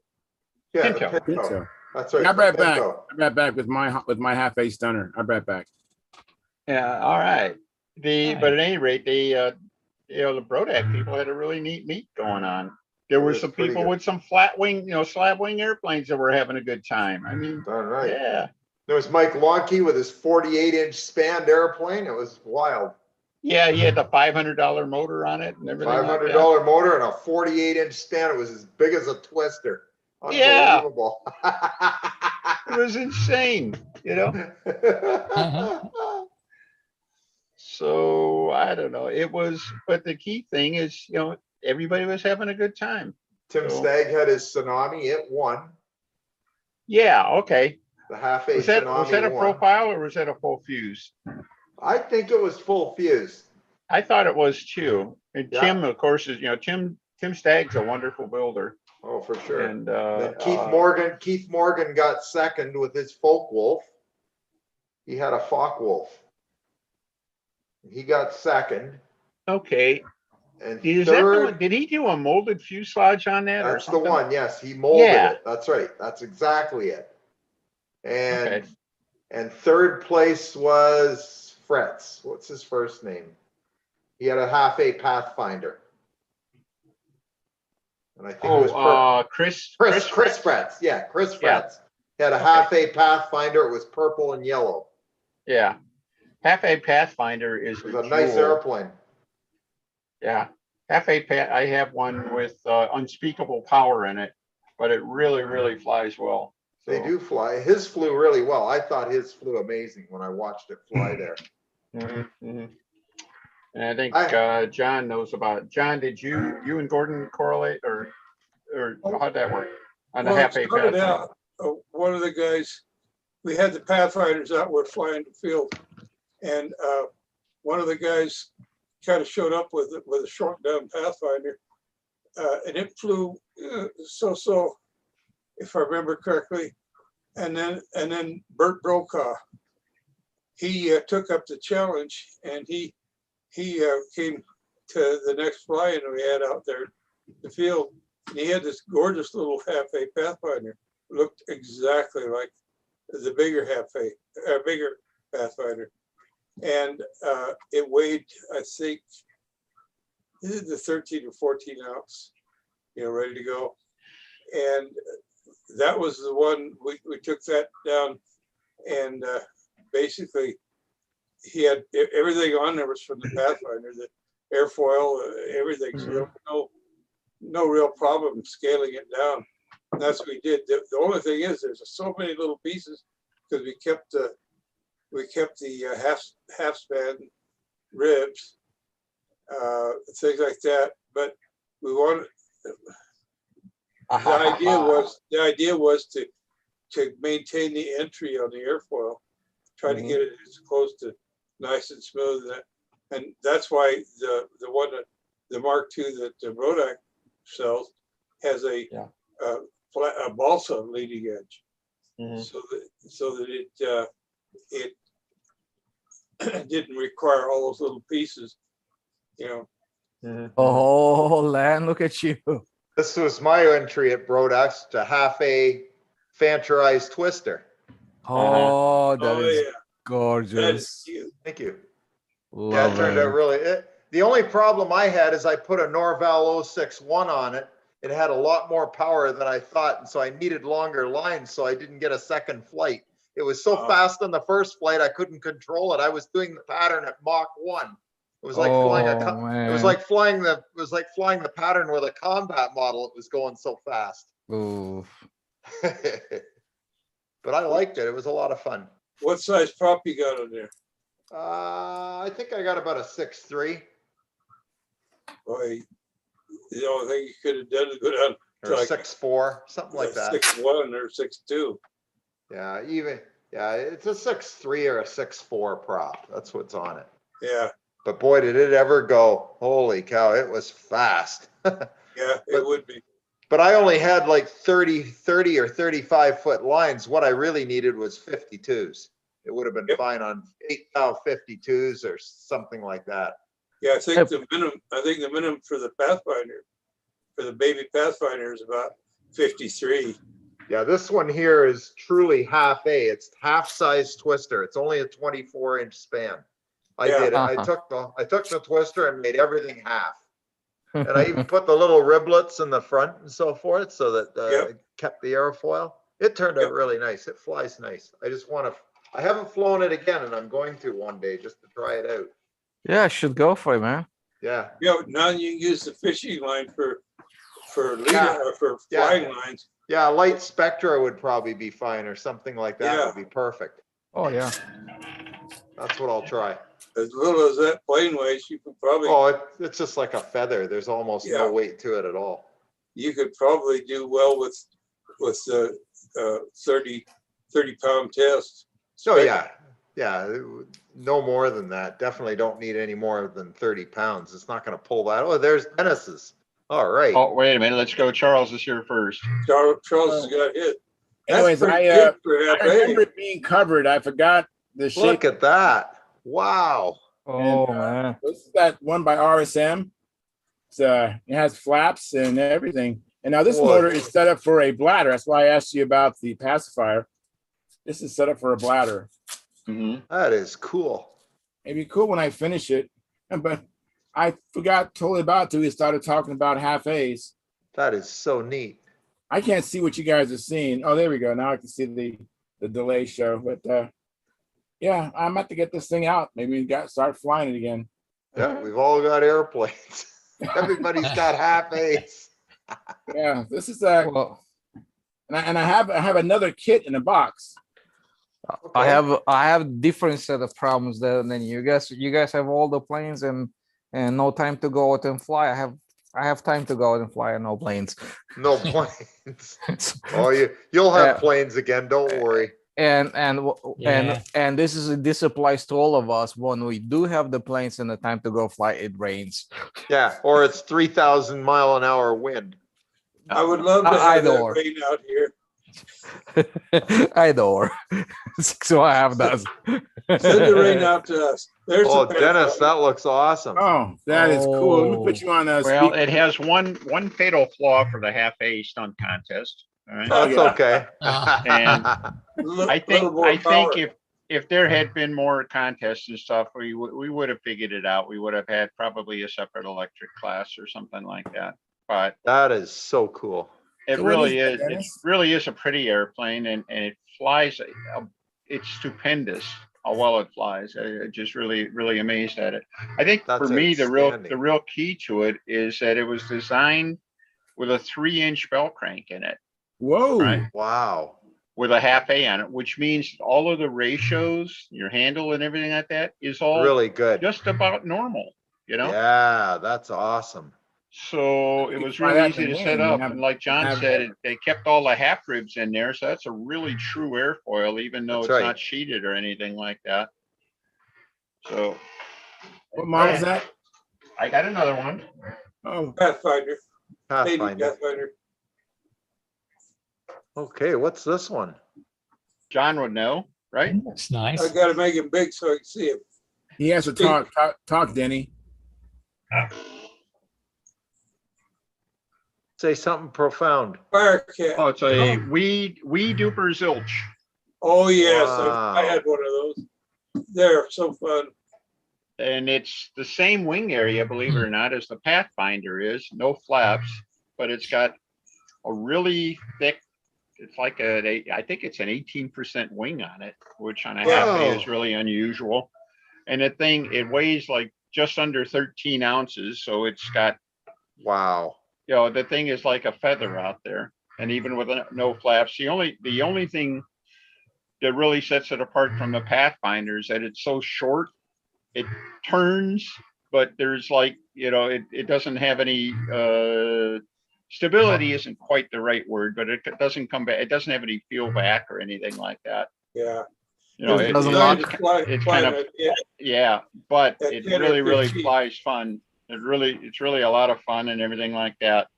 And it has the same fatal flaw as the other one. In fact, exactly the same one. It's the same motor, same power system, and all that kind of stuff.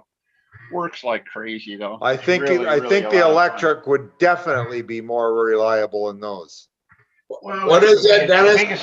The reason half A's always kind of came into favor and then faded away. They come into favor because these are blasts, and they fade away because these engines are a pain in the butt. I agree 100%. The half A motors are not too user friendly for stunt. But I think that, you know, since when everybody was flying TDs and everything like that, and everybody was trying to fly them on tanks, you know, they were unreliable. But, you know, those who knew were flying them on bladders. And then when the Norvels and all of those started coming out, there was a lot better engine choices out there. Better consistency. Yeah, the engine, and then you get like a 61 was clearly stronger, which meant you didn't have to run the thing right at its limits, you know, to enjoy the airplane or anything like that. So, but yeah, you know, ultimately, I think the, you know, obviously the electric would have a lot of payoff in terms of just being easy to run. All right. Nah, why would the electric be not hard to run? Hey, Denny, Steve wanted to know what the plane was prior to that plane you have in your hand. I'm sorry again. Steve had a question. You want to know what plane was that? I think he's referring to the one. Before that one. Oh, that is the Wee Duper Zilch. And this is old time legal. All right. And someday I'm going to fly it in an old time contest just because. Although it's a shame to fly it, it flies way too good. The old time pattern doesn't ask the airplane to do much. This does a modern pattern really well. So what battery do you use in that? It's a 3-cell 1300. Okay. And uses a 7.5 prop, which is that's an inch bigger than most of the half phase run. But I think I could clip it to 6 inches, and I don't think I'd lose an awful lot. But it was designed for a 10 or 15. It was designed for like an OK Cub 074, which is nothing, or 074 or OK Cub 099. I think was the top end of the range. And those engines, OK 099 was probably about the same as a good Dragon or a good strong baby B. I mean, come on, they just weren't that strong, right? Yeah. I had an Enya 10 in mine. Enya 10? Enya didn't make a 10, did they? I thought they only made an 09. Was it a Max 10? A Max 10, yeah. It was an Enya, so maybe it was the 09. All right, but yeah, the Enya 09 and a Max 10 would have been fabulous engines in this. For sure, yeah.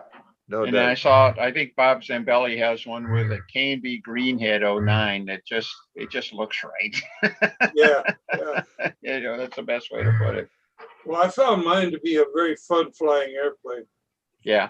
It just was great to take out. Mm-hmm.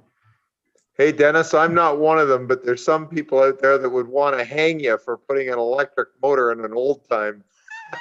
Hey, I got the word from the street. I got it at the Nats this year. And anybody asks, I'm going to shove this right up their nose. All right. Okay. Real old timers had batteries on board. Yes. Right. There you go. All right. That works. That's it. And actually, sure. I might go extreme. I'm going to build one with a brushed motor. All right. And I'm going to try to fly it in Sparky. Oh, right. A Sparky. That's amazing. That's it. And they wanted to, awesome. I'm going to say, hey, my motor with brushes, it sparks just like your spark ignition does. That's right. Yeah. What are you going to say now? Yeah. I think what they'll probably say is, Dennis, go away. We don't need you here. That's all right. Just go. I'm sure you've probably heard that before, but you don't pay any attention to them. Well, that's why, there's always critics. That's it. You always have the two school of thoughts on old timers. Those are that say, hey man, it's an old time plane. It was designed for an IC motor. It's like doesn't do it justice to build an old time plane and put a 2020 power plant on it, right? And that's the other school of thought that they go like, this is better, I'm just gonna use it. That's right. Well, and why not put the best power plant you can in it so you get the most fun out of it that you can. I mean, I don't think when Ballerina was being built, or the Ares or something like that, they had the the modern the motor that Randy Smith is selling, right? No, and even though it's nice, they still use the top of the line, the Aero Tiger. I'm thinking about the Aero Tiger. Exactly. Right. When Ballerina was built, or when Ares was built, there was no Aero Tigers or back Noblers then, right? or any of that. Yeah, Right. None of that. Yeah. And but it's school of thought, right? Which one do you want to go? I want to go. And honestly, some of us like electric because it's just easy. That's and it's consistent, and it's just idiot proof. Whatever. I've seen a thing on TV with the Capitol that they have an underground tunnel in there that goes from someplace into the Capitol. I don't know if it's the office buildings or whatever. and they showed the car, I guess, or a bus that takes the congressman back and forth. It's really old, but it's electric. It has always been electric. When that tunnel and stuff was put in, it was an electric car back in, like 1919 or 1910 or whenever it was put in.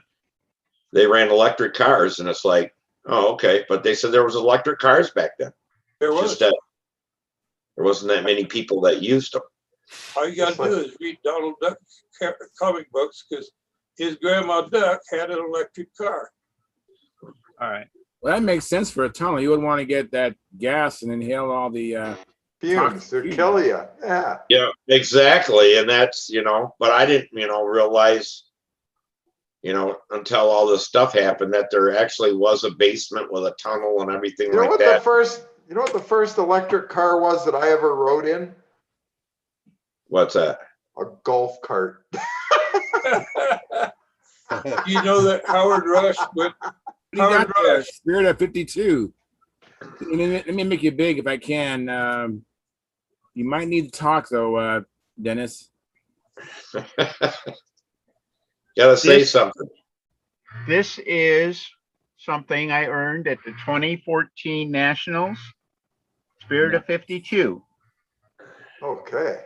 I was flying my Joker, which was laser cut out of light fly, covered with monocoat, and electric powered. Wow. And I won Spirit of 52. That's pretty cool. I'll chew on that a little bit. With electric. That's neat. It was electric, laser cut out of light fly, and covered with monocoat. That's awesome. Yeah. Congratulations, Now, Dennis. I'm going to admit it to you guys. I have no apologies for what I flew, but a laser cut, monocoated, electric airplane should not have won Spirit of 52. Hey, but they can't. I think that was you. Joe Gilbert had a guided whistle, an ugly airplane with like a Triumph 49 or something on ignition.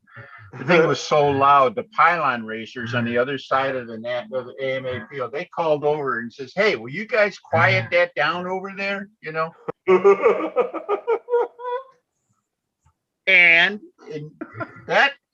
that's on the field at the same time, and I get Spirit of 52. All right. But anybody tells me electric doesn't work in old time, talk to the trophy people. Yeah, absolutely. Oh no, I'm sure it works. Hey, and whether you deserve to win or not, they can't take it away from you now. That's it. That's awesome. Well, yeah. Denny, are you considering an orange crate half A size? I had one sketched up, but yeah, it would have been perfect, really. Yeah. You had a lot going for it. So I saw the real one fly. I never saw it fly. I read about it though. I saw it fly at the T&D in Toronto. He flew it and he won.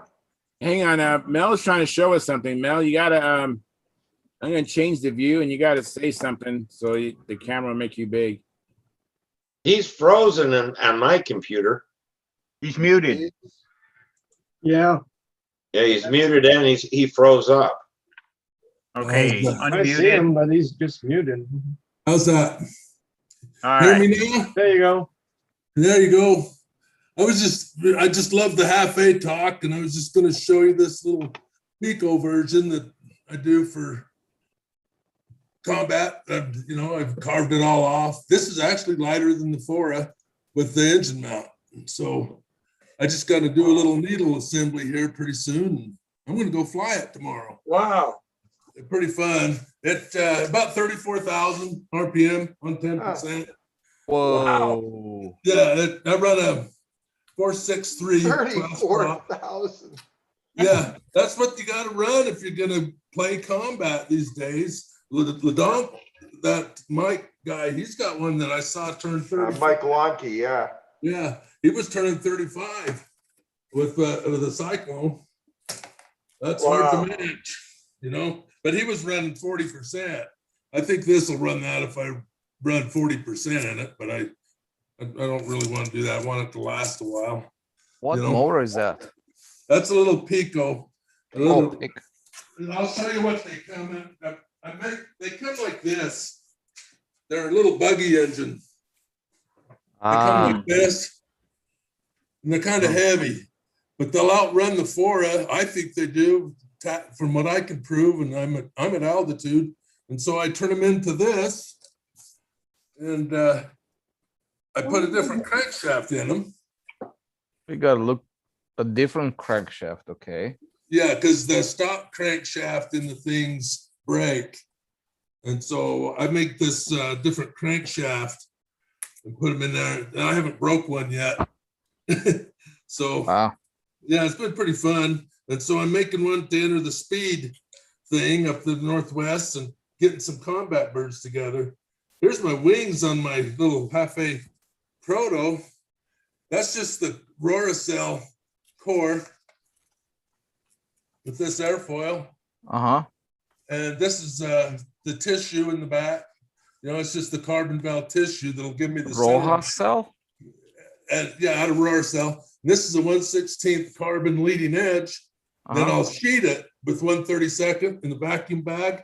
And then that'll be the wing, glass it together. Yep, that's the first type of molding that I've you know, I tackle those vacuum bagging solid cores. Oh, I'm just a hack. I don't know much about it, but I got a vacuum bag, and this stuff's easy to sand. Fuselage out the same thing with a fiberglass. Well, it's a carbon rod, and then I sheeted it with 1/32 wood so I can cover it. I'm lousy at painting, so this little bird's gonna get ultra coat. Hey, if your motor's turning 34,000 RPM, nobody's gonna see the paint. Don't worry about it. That's about it. I think Len's on target there. Holy crap. Well, I hope it runs that. Those are the plates. That's unreal. You can see the plates, and you know, they fit in there. Yeah, I can change the plates out and run a. Like I say, you can see the plates now, but you sure won't see it when it's flying. Wow. The reason why I pointed it out is because it's easy to change different. I can go to different motors. Yeah. You know, so that'll be a lot of fun. It's the same idea. Like this is the same thing. I'd put a Pico on that, but here I've got the little Fora with the pipe. You know, the little hinged elevator. Yeah, I bet you that goes a lot faster than the average mouse racer. That thing scared the hell out of me. But it's good. The hell out of me too. I've only flown it once, and I borrowed the bell crank off it because it let it go, and it was like. Fly at the gnat smell? No, I've never done control line before. I did when I was a teenager, some voodoos and stuff, but then I went into RC. And then I found out these little Picos are highly coveted. Well, I didn't know that. I was making crankshafts, and I got interested in the control line because some guys were using these. That and little the free flight boys. That little Pico would pull a voodoo, no problem. So how did you make the crankshafts? What's that? How did you make the crankshafts? Just fine. No, I make them. I have a CNC lathe. I have a CNC lathe. I have a CNC lathe over here. You can see you can see the part at the end. My plane's leaning on it. And then over here, there's a mill that's CNC 3-axis. Cool. I have a heat treat oven over against the wall. Blah blah blah. I make my own crankshafts. Yeah, cool, man. It is fun. It's a fun hobby for me, and I like listening to you guys because I'm trying to learn how to paint, and I'm trying to learn that molding that you're doing, you know, with the wing, hollow wing. And so I'm highly interested, and that's why I'm here, because you guys are really entertaining, you know. Did you know I'm an apprentice tool and die maker? No, I retired from that. That's what I retired from. Yeah, I make. Where are you from, Mel? How do you think I make this? I knew you did that. You were doing surfacing. I used SolidWorks. What were you using for the surfacing? Mastercam. SolidWorks and Mastercam. Yep. That's what I use. Same thing. Yep. Mastercam. A lot of fun, man. Where are you from, Mel? Utah. I live in the middle of Utah. Hicks. No, I'm not Mormon. Got to get that out front. I'm not. That's why I moved out here where there wasn't any. Clear out my stuff. We need Mel. We might want to stay in touch because I might want to have you make some parts for me. Oh, here's a little half engine I made. Ooh. Wow. And I got crazy with the fins. I was kind of young when I did this. It doesn't need that many fins. And I tried to copy the little Profi Sidewinder. And I did. But this one, you couldn't use ball bearings. And there was a bet that I couldn't get over 30,000 without ball bearings, just with the sleeve. And I did. I made it to 32 with it. It was crazy fun. Then they outlawed it. Hey, who did you work for there in Utah? Well, the main stuff was Thigh Column, the space shuttle. Then went to ATK. Now it's Grumman. Williams Research, Williams International made the engines for the cruise missile turbines. That's where I learned how to be really precise. And then when I retired, I was at BD Medical doing mold work, and for the syringes and the insulin needles and shit. When that line goes down, they lose about 40,000 in profit an hour. And they pay people like me a lot of money to go find the broken part, fix the pulley, get the line going again. So I did that for about 8 years right before I retired. And 3 years of self-employed. I retired a little bit early so I could work my own shop. Wow. Yeah, my cousin went to Ferris here in Michigan for tool and die because of all the auto work and stuff, and ended up in Utah. He works for Detroit Diesel. Oh yeah, that's out by Tooele. I know where that is. Yeah, that's it's like crazy. He goes for tool and die to work at Ford or Chevy or something like that, or one of the big die shops here in town, and he ends up getting a job, and they moved him out there, and he loves it out there. Oh, it's pretty cool. Anyway, that's a little bit about me, and so cool. I just want to watch what you guys are doing now because I'm kind of embarrassed. Superman. Embarrassed. It's just fun, That's cool. Hey, as long as you're having fun, that's the deal. Mel, you might want to try a vacuum table for doing your roll cell shaping. The what? A vacuum table. Oh, yes. I learned that. This is my first effort with Rohrcell. I'm just learning it. Good God. I've got a mess. I've got to vacuum this whole shop up now. No, no, that's not what I'm talking about. When you can CNC cut the shape. Oh, I have a foam cutter. I can do that. I just haven't done it with this. I got a CNC foam cutter. Oh, the Rohrcell doesn't like, I think the fumes are not so good, and you can machine it actually better. Yeah, I didn't think about that. This is my first effort. I need to talk to you more. No kidding. You got experience with this. Yeah, you guys could have your own form one night. You'd blow each other crazy. Yeah, no kidding. Yeah, we would. Yeah. Guys, I want to interrupt for a second. I don't know what Phil Bailey's saying, but Play-Doh, that might have been something to do with half A's or what? Were you guys talking about philosophy earlier tonight? Oh, Play-Doh. I left for a while. They might have got into that, but not while I was here. I think he's talking about Play-Doh, P-L-A-Y-D-O. Is it A? Yeah, P-L-A-T-O. Oh, Are you sure it was Play-Doh and not Play-Doh? Oh. I'm telling you what he has, P-L-A-T-O. All right. Well, that's the philosopher. Okay. Anyway, Phil, I put in your comments. I don't know what that was regarding. Maybe you can fill us in. All right. Hey, Dennis. Yeah, I see it, Mel. Let me make you big. I've never seen it before. I never have. I bought it for $10 from some guy. Short again, Mel. Wow. Cool. He charged me $10 and I just put the engine on it tonight. I hope it flies tomorrow. I'll put the bladder in it. I got to learn how to go fast. Man, that other thing, that scared the hell out of me. I got to practice with this combat to go, you know. That thing's too fast. You guys are crazy, I think, sometimes.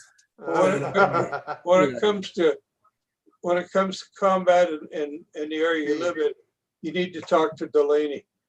He's not flying much anymore, but he was good. That's what they said. I'm hoping to meet him someday. Yeah. It's too bad we weren't able to hook up yesterday. I totally forgot it. I feel like such a dumbass for totally forgot. Don't worry about that. Oh, you guys, Phil says no, Pinto. Pinto. Oh, Pinto, not Play-Doh. Yeah, they're two different things. Yeah, that's a different plane. There's two kinds of Pintos. There's a model airplane Pinto and there's a car Pinto, and the car Pinto was a dud. And then there's a horse. Yeah. And a bean. Pinto beans. Yeah, Pinto beans. So Steve, you're not allowed to have any of those. The half A was a Pinto. Okay. Okay. All right. You're not allowed to have any Pinto beans.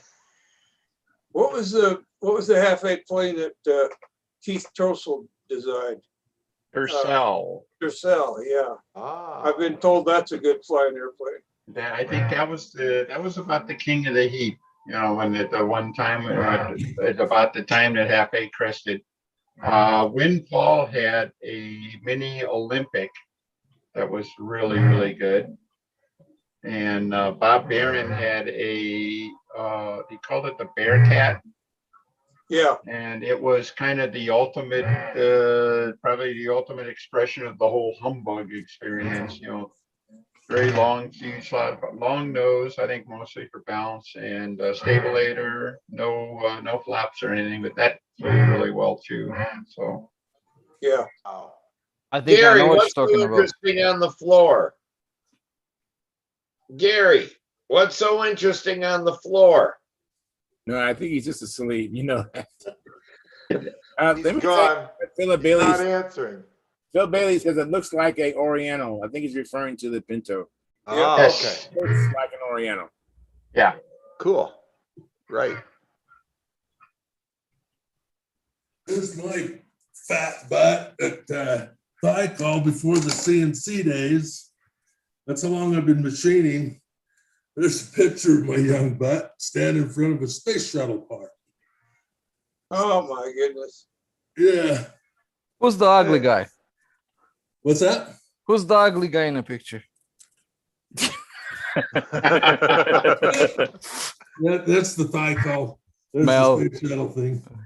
Mel, you're gonna get shit from us, man. I can Hey, tell John. I'm gonna start throwing it back pretty soon. That means they don't like you. I'll wait for the after show. Hey, John, what's Uh-oh.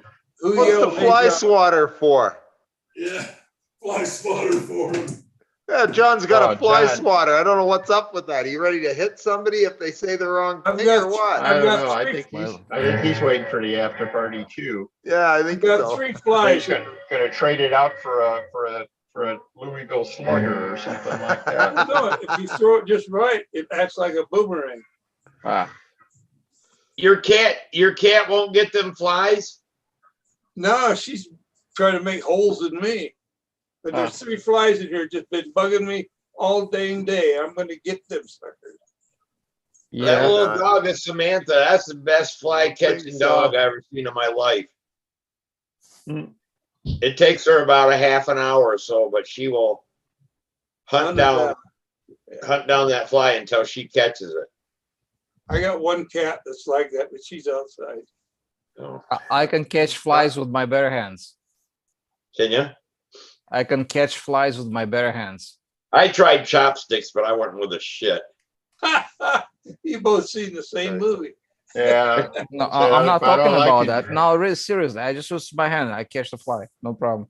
I can draw flies. I do that too. Yeah.